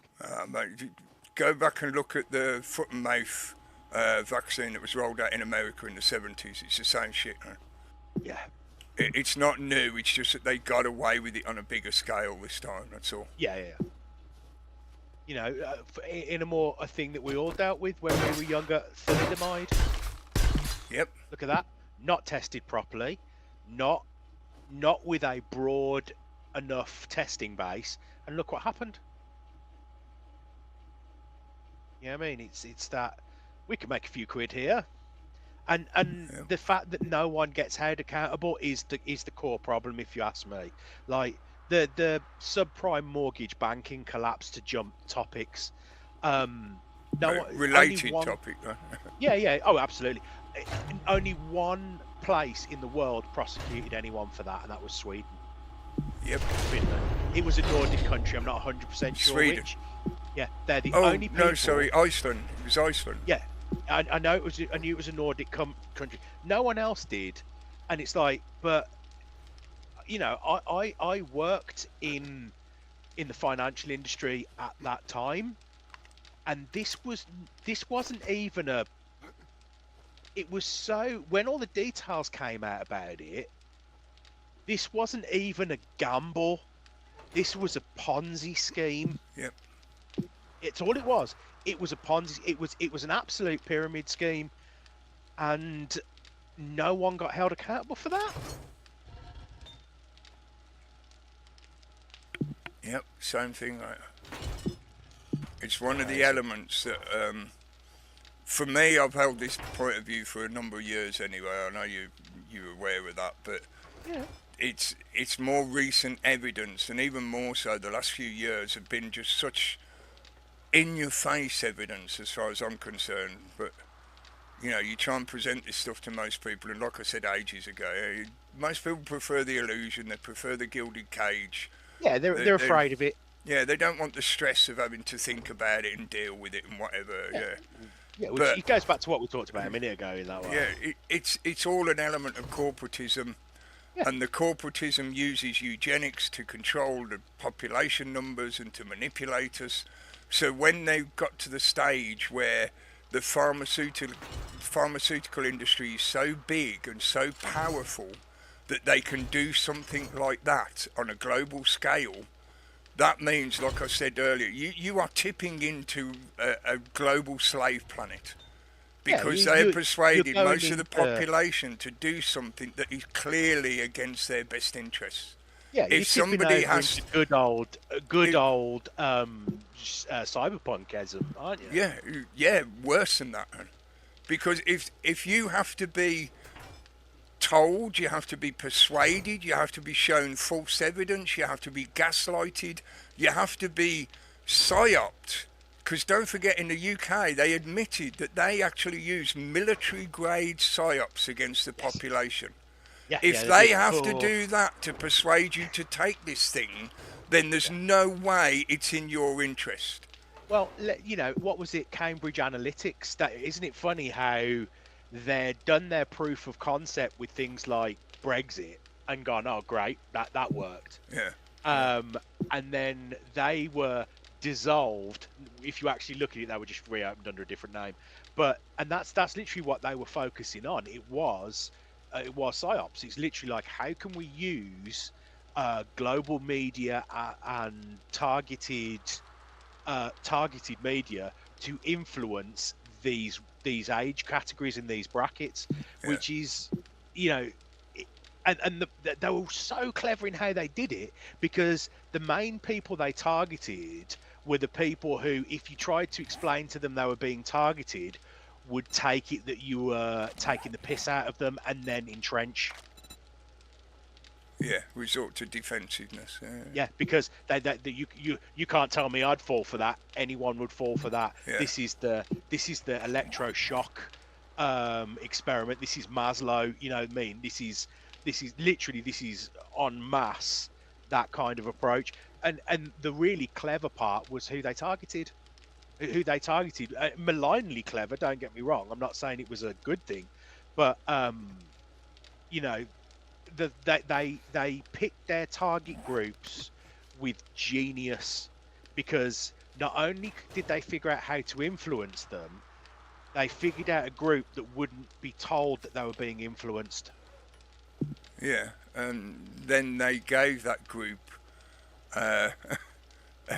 again, illogical and fallacious argument, but one that most people wouldn't realise, is that they told people that if you take this thing, you will be protecting other people.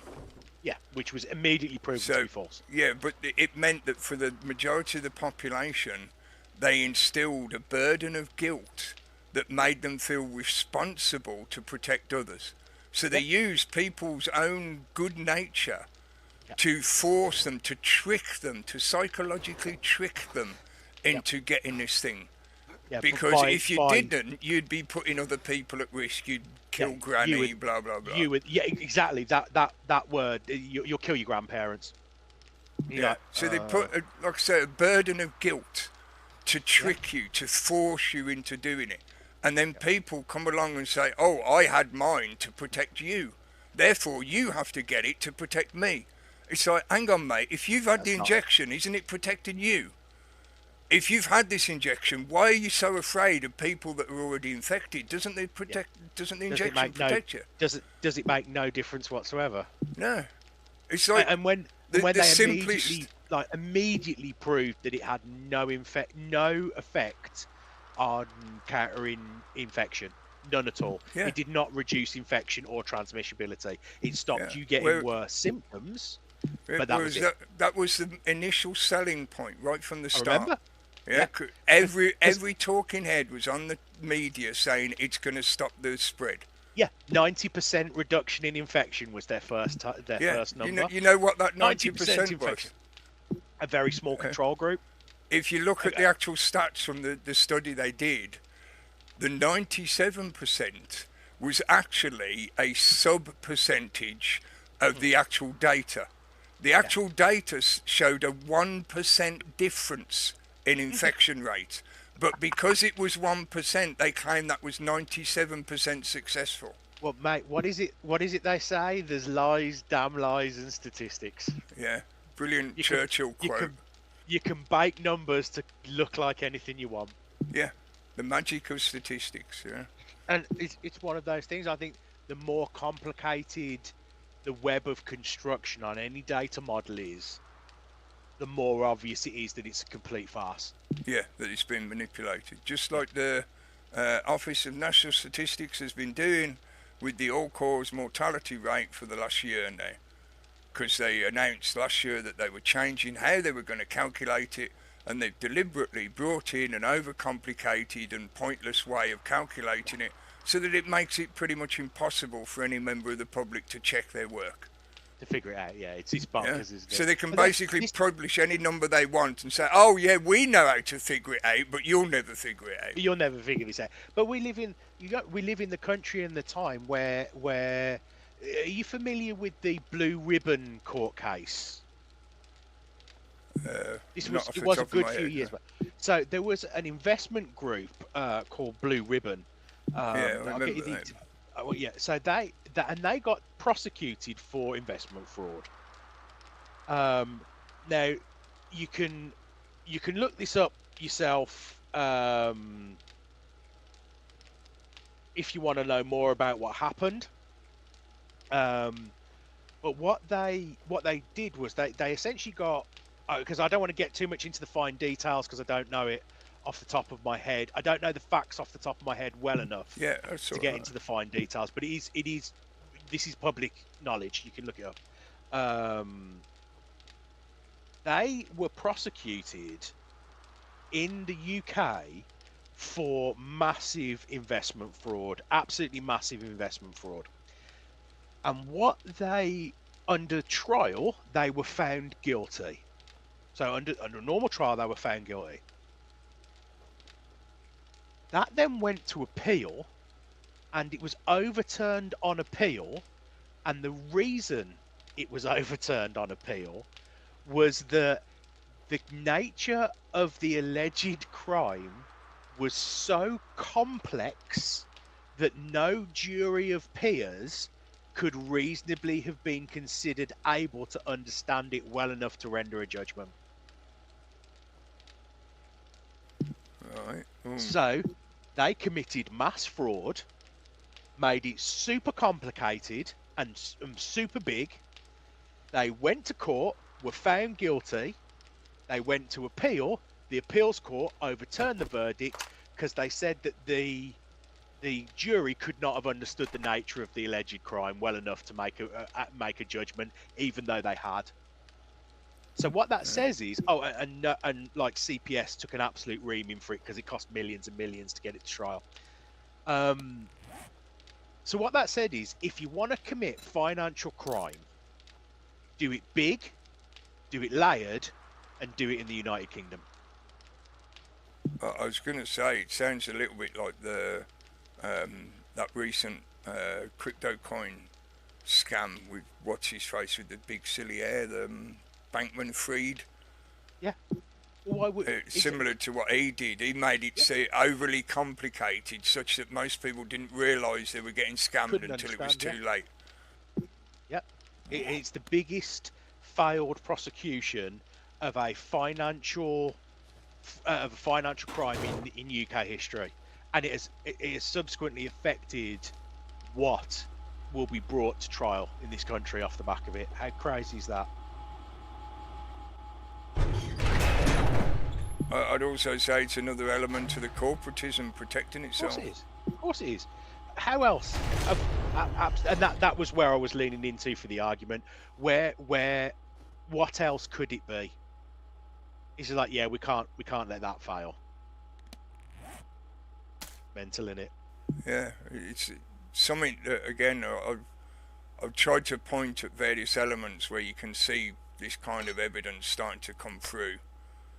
But it is like the corporatism has become so powerful that it's now starting to implement things to protect itself, that once they get it into place, we're not going to be able to overturn it without the entire system being pulled down, which means you end up creating more desperation for everyone, because everyone's going to be put through a process of crisis to get to the other side. Yeah. Which, unfortunately, I believe we are already at that point. Yeah, I think it is already on the slide. I think it protects itself. It's that. I think it's the Oscar Wilde quote, kind of falls in line with this quite nicely. It's like, when you have a group of people who glorify plunder above all else, they will create a legal system that allows it and a moral structure that glorifies it, and that's what we're dealing with. Yep. Yeah, I think it's been that for a very long time. It's just that it's become more blatant now because it's got so powerful. I think it really kicked in when finance was deregulated by Thatcher and Clinton. I think that was when it really dug its heels into there are no checks and balances now. I can't remember the exact date. I know it was sometime in the 1800s, but it's when they gave corporations personhood.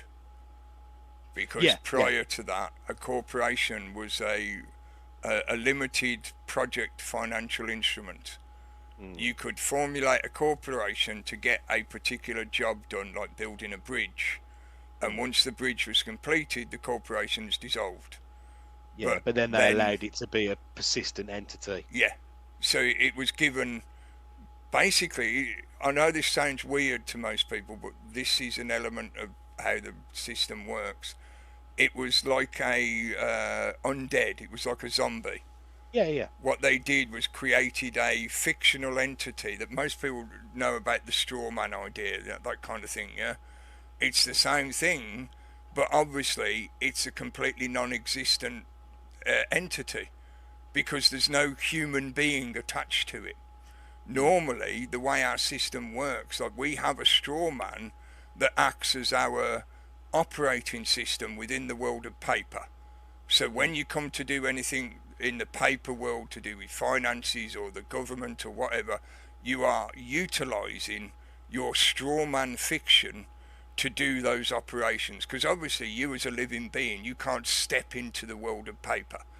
Yeah, so you use this pseudo entity that represents you. That's the way it works under the law. Yeah, that's the way the law works. So what they did when they gave corporations personhood, they basically allowed financial magicians, fucking screamers. They allowed financial magicians to summon undead entities and use those undead entities as a shield. because it's not the human that's doing the financial defrauding, it's the entity. It's the entity, and that has been the problem. Oh shit! Sorry, man, shy. That has been the problem ever since. And you look at some of the construction fraud that's gone on, like these companies that basically knowingly commit acts of fraud on the grounds of none of the people who are actually involved in any significant way with the entity will ever be held accountable. No, they don't. Because they will just fold the entity. They are legally separate from the entity. Yeah. So this is why, for a few years now, I've been trying to describe to people, you know the concept of the one world order, the new world order. I've argued now for a while, I came to this conclusion a few years ago, that it actually started in the 1700s. Once we had the rise of things like the East India Company and the Hudson Bay Company. Yeah. Those were corporations at that time when, like I just described, they were given personhood. And once that process started, it became fucking unstoppable. And now we've ended up where those corporate powers hold so much influence over the entirety of the world affairs, we are basically trapped within a corporate structure that they control. It's like a financial engine that they know how to manipulate, but we are just the fuel that gets dragged along with it. Yeah. And unfortunately, it's the bottom end that always gets the sort of the rough end. It's why I've got a particular hatred for the no win no fee type claims management companies. They literally do nothing other than fill in some standardized paperwork and know a couple of things to say. That's it. That's all they do. They lie and they fill in paperwork for you. And for that, they take massive chunks of any claim that you're open to. And then when they get involved in something that backfires on them, they just immediately fold that organisation up.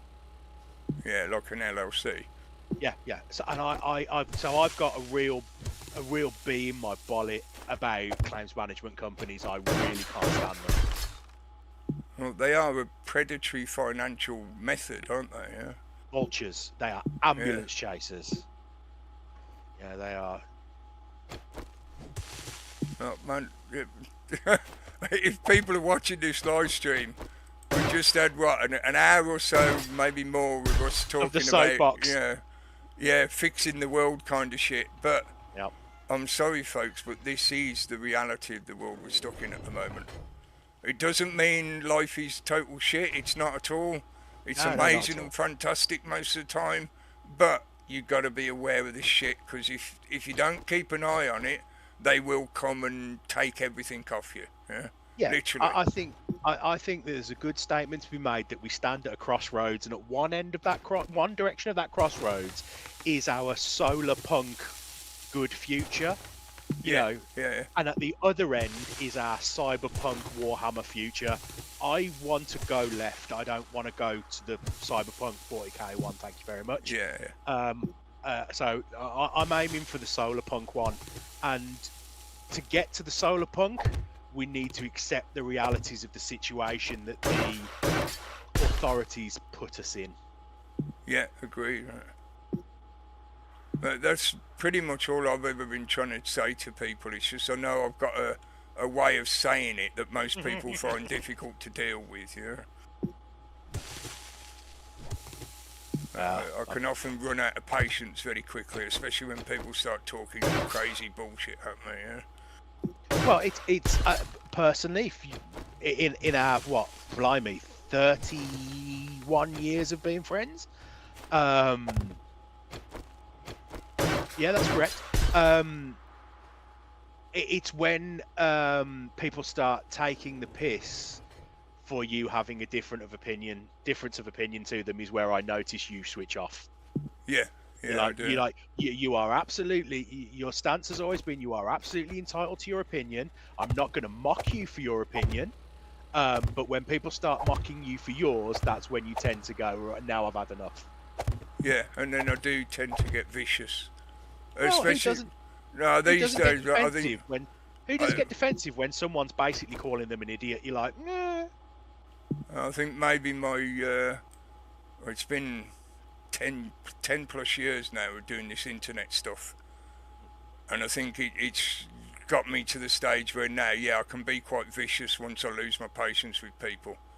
And I do take the piss, and I do pull their arguments literally to pieces. And I'll beat them to death with the soggy end of their own argument, But it only tends to come when they've been, well, I don't know in specific terms of view. In person, I've only ever found that when someone takes the piss out of the fact that you've got a difference of opinion to them. Yeah, it's partly the internet effect, because you get that separation of existence. The anonymity of the masked room. Well, there's that, plus... and I feel I've learnt enough about real science now to comprehend why this is also true. But there is an element of when you are in physical proximity to someone, you can sense the energy of their words, of their intention, of their meaning. Yeah. So you're less... of communication is not verbal. Exactly right, yeah. So it means if somebody's trying to say something to you and they're trying to say it in such a way that they don't mean to harm you, but they're saying shit that you're going to find difficult, you can sense that difference in somebody's energy. Yeah, whereas when you're just hearing it as a voice over the internet, you don't get that sense. So you're more likely to take offence and find what they're saying impossible. Yeah. And you will phrase it in your... As you know, I read psychology. That's what I went to uni to do. Yeah. So I specifically Rogerian human-centered counselling is very, if you want me to get specific, and it's all about the interaction of, and with that you learn an awful lot about other forms of transactions between people and whatnot. And one of the things that I read and that I do totally agree with is that you can, when it is just a blank word, so there's no inflection, no spoken, it's literally a written thing, you will address that in the frame of mind you're in, but there will be a slant towards taking it the worst way possible because it's almost a defensive thing. Mm-hmm. So for example, we're face to face and you tell me something's happened and I feel like this about it, and I go, fuck off man, that's terrible, or I go, fuck off, whoa. And you know I'm saying, oh fucking hell man, that's awful. Whereas you put it on a text word, you go, oh this has happened to me, and I go, fuck off. You're like, what the hell did he just say to me? Yeah. And then that's the analogy of it, I find. So yeah, I've seen it week after week, right, when we're talking about stuff and I'm watching how people are reacting to it in the chat room and stuff like that, and you see it again and again and again every day. Text is dangerous. Text communication has some inherent dangers to it. It's like when I'm teaching transaction analysis, it's all about factual. From a written point of view, you make sure everything is completely factual, non-accusatory, and constructive. If you have more to say, then that's the time to engage in a one-to-one rather than put things in a written format as such, because it can go very, very wrong very, very quickly with absolutely no intent for it to happen. And then you mirror it. So you sent something to someone that they've took badly, they've sent something back that they might not have meant badly, they were just trying to clarify what you meant, you take that badly, and it's a horrible spiral into nonsense. Yeah, I've seen that happen as well. Yeah. And to be honest, we've all been responsible for it on both ends, because do you know what? That's human transaction. It's partly why I stopped trying to do stuff in text, because of that kind of misunderstanding problem. Yeah. Because I found, and it's why I started using my camera. I think It's absolutely the best way to do it. Like there is a gradient of communication. So text is kind of the worst in that level. Then vocal's the next. Then vocal with image is next, and then in person is the peak. Yeah. And you know, I think a lot from the kind of spiritual point of view as well. And even though I don't go to the extreme that some people get lost in, text and the written word is magic. I know people find the word magic itself difficult to comprehend. It is a difficult word, yeah? It's got multiple definitions that can be applied. But what we're describing is that magical effect that it can have on people psychologically.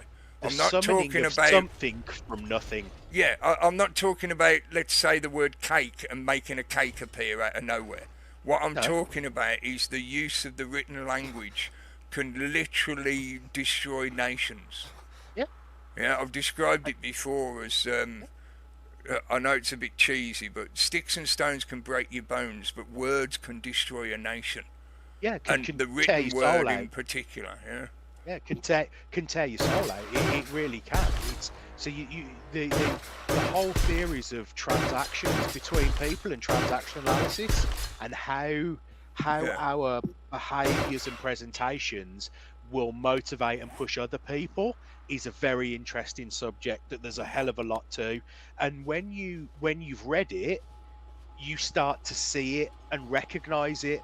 And it's, once again, I come back to Maslow a lot because I think it's very poignant, but it is that kind of, there's only one way to beat the electroshock test for the vast majority of us. Are you familiar with the test I'm referring to? Yeah. Maslow's electro. So, at the time, psychologists were asked... You mean the Milgram experiment, not Maslow? Milgram, sorry, not Maslow, Milgram, Stanley Milgram. Yeah, Maslow was a hierarchy of needs. And hierarchy of needs, yeah. I always get those M words, mate. Yeah, Stanley Milgram. He asked people at the time, psychologists at the time, how many people do you think will go to the projected danger area? And they said aberrant personalities less than 1% of the population. And as you are aware, that test blew that straight out the water. So there are some people who will go, I'm not doing that, which is great, brilliant. But the vast majority of people that do that, subsequently do so from the knowledge of the test. So it just goes to show you, knowledge is power. You know a thing exists, you can decide where you sit with that thing. And the illusion of authority, that's key to the Milgram experiment. Yeah, and that was his point. It's like we're born, we're told to obey our parents. We go to school, we're told to obey our teachers. We go into the real world, we're told to obey our bosses and the police. So you're telling me that we haven't had our entire lives being told, see that person over there, obey them. And then what that does to your own structures of thought and what you're willing to do, and then what you kind of hand off as your moral authority, which is specifically what Milgram's experiment was about. Yeah, because it's I think he proved that it's not really anything like what would be defined as an aberrant personality. No. If anything, it's the opposite.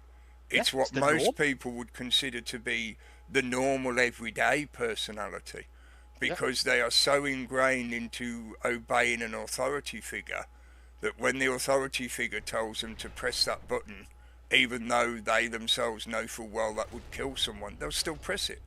Because someone else, they think the other person is responsible. Yeah, you've handed off your moral obligation. Yeah, externalisation of authority. It's one of the worst tricks that we teach children. Yep. And we don't teach critical thinking until you get to university. Yeah, which is something that drives me fucking mad there. I can't even... I'm not going to start. We'll be here another hour. Yeah, I know. It's one of the subjects we'll be here another hour. It's one of the main subjects I always go back to on the podcast. And I think it is one of the key things, because like we were talking about earlier, I've got no problem with people having a different opinion to me, but if they're going to have a different opinion to me, I expect that they've reached that opinion through rational, reasoned thought and analysis of evidence. Yeah. Not just some crazy screaming wish that they were one thing or the other. It's like, no, mate, prove your argument to me. Yeah? Yeah. I've done my research. What, you mean you've done an You've awful lot listened of to fucking- CNN. You've done an awful lot of confirmation bias searches on Google. Yeah, you ask Google to tell you the truth. It's like, well done, mate. Yeah. Nice one, pat on the back, off you go. I feel sorry for anybody watching this goddamn stream. They must be like, who the fuck? This is somewhat of an average conversation for me on what we do on the podcast, right? Although sometimes I do pick a particular theme that I try to go over. Most of the time it's trying to get these core points across. And I've learned that, unfortunately, repetition is useful in that internet realm. Yeah, because you get different people turn up, and even people that you think are regulars and you think that, you know, they get the point. Sometimes it takes a bit of repetition for something to sink in with people. Because I don't want them to just repeat it just because I said it. I want them to actually comprehend what I'm talking about. Yeah. You're back to, oh my god, who's got a helicopter? That's amazing. Oh, the gyrocopter, yeah. Love it. Yeah, exactly. Because that's the same point. If you just spewing things ad rote that you've heard, well, that's no better than uninformed gibberish. A lot of it is uninformed gibberish. Well, it's like we often have differences of opinion on things. We've never shouted at each other about that. No, thinking about it now, I can't think of us ever ending up in a rowing argument over something. No, we've turned around and said, oh, I see where you're coming from. I don't quite share that opinion, but I absolutely see where you're coming from. Yeah. And can rationally discuss it. That's the difficulty. You know, we're taught. What is it? You're not allowed to talk about religion and politics. All that means is that people don't know how to talk about it. Yeah, that's all it is. And yeah. So, and you never give them the opportunity to talk about it, because if you did give them the opportunity to talk about it, maybe they'd find common ground. Or maybe they'd easier. Like where it started from. Maybe they'll figure out that you, the priest, don't really have all the answers. You just want them to believe you. I could read the book too, you say? Yeah. I can figure this shit out for myself. Oh, wow. Why is my mum hitting me? Whatever. The equivalent of. Yeah, it is, like I said, it's really probably the core theme of what I try to do with the podcast. It's just to try and help people get to that kind of level of using their own brain, that, you know, they're not daunted when somebody comes along and starts spouting big words and jargon at them, which is often the effect that happens with academics and experts, you know. Yeah, one of the main. It's very difficult to counter discussions and arguments that you haven't prepped for. So if you don't know, you know, if you haven't had the exposure to the conversations to go, okay, what's your opinion? What's my opinion? How are you supposed to be able to defend your opinion in that way? One of my favourites as well from recent years, because of the same incident over the last few years that we've sort of mentioned in passing. Because at one point they started pushing out this argument through the media that if you're not a virologist, you can't talk about this subject. And when I first heard that on some news show, I was like, well, that's a fallacy. Yeah, immediately, that's a logical fallacy, mate. Because if you claim that's true, then that means I need you to be an expert in linguistics. Because if you're not an expert in linguistics, you shouldn't be using language, because you're not an expert, so shut the fuck up. Are you an expert in walking? Well, I'm not allowed to walk then. Yeah. I'm not sure I'm an expert in breathing. One of the best comebacks I heard was some American woman. She's on this video clip. She'd gone in a shop somewhere, and the assistant was berating her for not having a mask on and whatever. And the conversation sort of progresses, and the woman says, the assistant says to her, "Well, you don't know what you're talking about because you're not an expert." And the woman responds to her, "Well, I know the difference between a dog and a bitch, and I'm not a vet. Yeah, I'm not a veterinarian, but I know the difference between a dog and a bitch. So fuck you." Yeah. But that's back to patronising, isn't it? It's like we can have these conversations without being patronising. Yeah, that's another element that they wanted. You know, they wanted us all fighting with each other over that shit. Yeah, they do. They want you sitting behind one barricade screaming your opinion, with them sitting on their barricade screaming their opinion.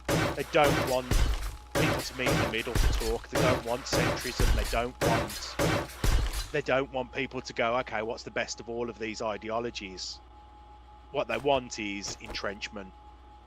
Yep. Well, I'll say it on this stream. I've said it on the other podcast. I lay claim to the originator of the "you can smell a fart through a mask" argument, because when they first started shouting, telling everyone they all had to wear masks all the time, I was thinking about the fact of trying to explain how to explain to people simply that the paper masks they were telling you to wear were pointless and useless versus the so-called illness that was meant to be going around. And other than the obvious fucking discussion of pure scientific fact of the micron size of the holes is way too big to stop what they're suggesting, yeah? I thought, well, you can smell a fart with a paper mask on, and the fart molecules are far bigger than the illness molecules. So, you know, if you can smell a fart, then you know you can't stop the illness molecule, yeah? So well, I just started that room, or that phrase, as it were, you know, if you can smell a fart through a mask, then it ain't going to stop no fucking virus, yeah? No, it's like most of those precautionary things, it was to stop fluid spread. Like if I cough... stop spitting. Yeah, if I cough, it'll catch that. But it's not I can't remember the name of them. There is those hermetic masks that specifically N95 masks. N95s, thank you. Yeah, it's not an N95, it's a piece of paper. Yeah, N95 just refers to the micron size of the filters in the mask. It ain't one of them. It doesn't do that. So, you know, is there a point to wearing them in terms of that fluid spread that we just talked about? Yes, I believe there is. But don't try and tell me it's an antiviral, because it's not. No, the only way you can stop, if you believe in, because that's another argument between terrain theory and germ theory and whatever, if you believe that viruses can move around and still survive, yeah, then the size of them, there is no mask that can guarantee to stop it. Even an N95 mask is not a guarantee. It's just a possible restriction. I mean, really, what you need is the full suit with an air filtration system. Yeah, that's what hazmat suits are for. You know what I mean? That's you can get what they're for. You can get cheaper versions, the ones that are often used in paint spraying booths. Yeah, noddy suit, basically. Yeah, you can get them. They're just a hood with a filter box attached. Yeah, the ones that they often use in the spray shops, and also in people take the phrase airborne virus literally. It doesn't have wings. You know what I mean? It's not going to fly through the air. If I sneeze here, it's not going to make its way to where you live and open your window and come in at you. What it is projected particulates. So I sneeze, gobbet goes everywhere. And, you know, there's a huge cone of spray that goes flying out my face. And in that, if I've got a virus, there will be a viral load. That's simple. It doesn't mean it sprouts wings and starts traveling off across the world. And the point of the mask is if I do that sneeze, it all gets caught behind it. That's it. It's not some kind of catch-all antiviral. It's just kind of a step in a preventative measure that is achievable by the average person, and it's also a massive placebo. Yeah, well, I'm quite happy in my conclusion that the main reason they told the public to do it is because of the visual stimulus, that it reminds them to be afraid, and it makes them think that they're achieving something against that fear threat. That's the placebo. Yeah, that right there's the placebo. That creates that social contagion effect, because when you go out, or when it was happening primarily, when people were going out, they were seeing everyone else wearing masks. So it reinforces the propaganda that there's something to be afraid of, yeah? I definitely think that's a psyop element of it. Yeah, I definitely agree with that. I definitely agree with that. I do also think there is a functional use to wearing a mask if you are potentially infected. If you're sneezing and snotting everywhere, yeah. Yeah. So if you're coughing, if you're sneezing, if you're snotting, there is a functional element to that. But that was something that we were socially aware of anyway. Oh mate, how long have they worn masks for? Yeah, how often have you encountered somebody at work who had the flu and they sneezed it right in your face? Mate. Yeah, more than I'd like to mention. Oh, I was going to say the opposite, mate. It's been years since that shit happened to me. Oh, yeah, but probably when I was in school. Yeah, you haven't worked in offices where somebody will come in and literally just sit at their desk, coughing. I remember I was in one of the offices. I'm going to leave names out of it, and the guy sitting opposite me sneezed, did not cover his face, and I literally felt it land on me, and I had a sense of humour failure. Let me put it that way. Yeah. And he knew what he'd done. He's like, I am so sorry. And I'm just like, did you just do what I think you just did? And he's like, I'm so sorry. I'm so sorry. And I got up and I walked away, and I'm like, I need to walk away. I've had a sense of humour failure. This is going to end badly. Yeah. So unfortunately, I have been on the receiving end of that, which is why I've probably got a slightly different opinion about it to you. It's one of the other examples that are used as well, is the reality, which most of us have been aware of because the Western media has shown us this stuff, that in other parts of the world they have had a social habit, a social norm of wearing masks already. Yeah. In particular when you're ill. So if you have a cold or a flu and you live somewhere like Hong Kong or Singapore, they would expect you to be wearing a mask anyway, because that's a social norm for them.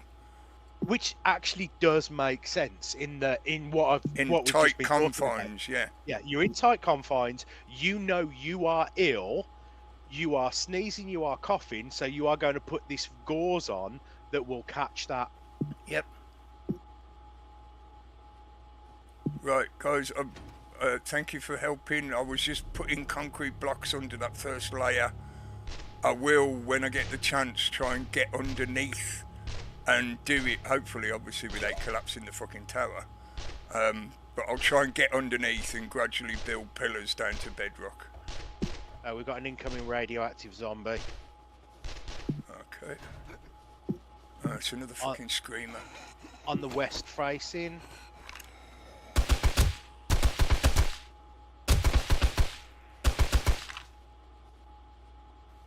Shooting. I didn't hear a scream, but half the time now the scream is fucking silent. I don't think it got close enough to. Yeah, she might not have seen me. Their perception range is fairly short. And I started, as soon as I saw her, I started popping her off the top of the tower. Well, I'm saying short. The screamers, I think, have the longest perception range, but even theirs is not that massive. Comparatively, yeah. Yeah. The normal zombies, their perception is only about 5 blocks. You know, you can sneak right up close to them and they don't fucking know you're there. So. Right, well, now the world has well and truly been put to rights for a while. I'm going to call it a night. Yeah, I think I'm going to log off in a bit as well, because I don't want to get started on day 70 yet, because it'll be a horde day.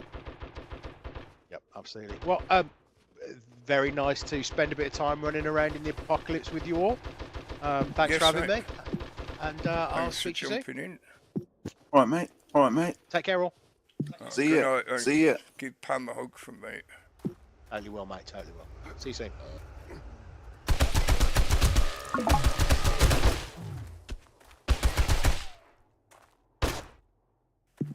The body. I come over here to chop the bear body up, but it's gone.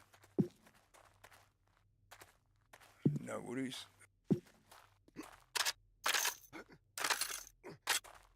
I just do that from habit because turn the stuff into food.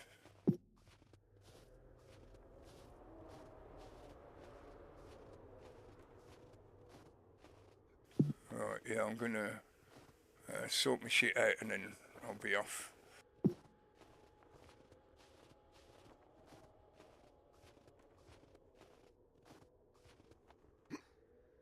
I don't know if you noticed all my signs. I tried putting massive signs on the side of the thing. Just so you can see, look, there's nothing in here but a workbench and a forge, and it's just so that I can do me fucking basic crafting shit, you know. Just be a hermit making stuff the way I do. Fair enough. Yeah. I will deposit things into the main boxes when I've made them, like I made the concrete cubes and I made some ammo and stuff and drop that in. But I thought, considering this building was somewhat unused, it wouldn't matter if I just convert it into a little workshop. And it also means it's sort of separate from the main tower, so it confuses the screamers a bit more.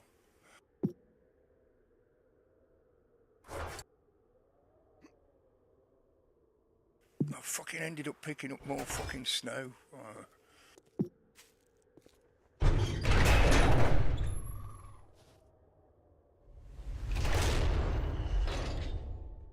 go and put it in the food box just so if Pete wants to make what's it, he can. Whatever they're called, what are they fucking called, I can't remember. Smoothies. Smoothie. Yeah, that's it. Yeah, smoothies. Brain's just not fucking working. Too much time talking about other issues.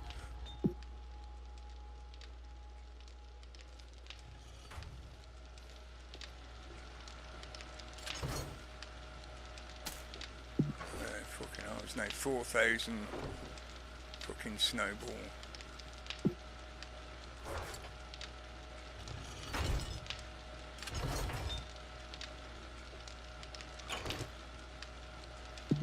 Take a few goldenrod tea and use them up next time.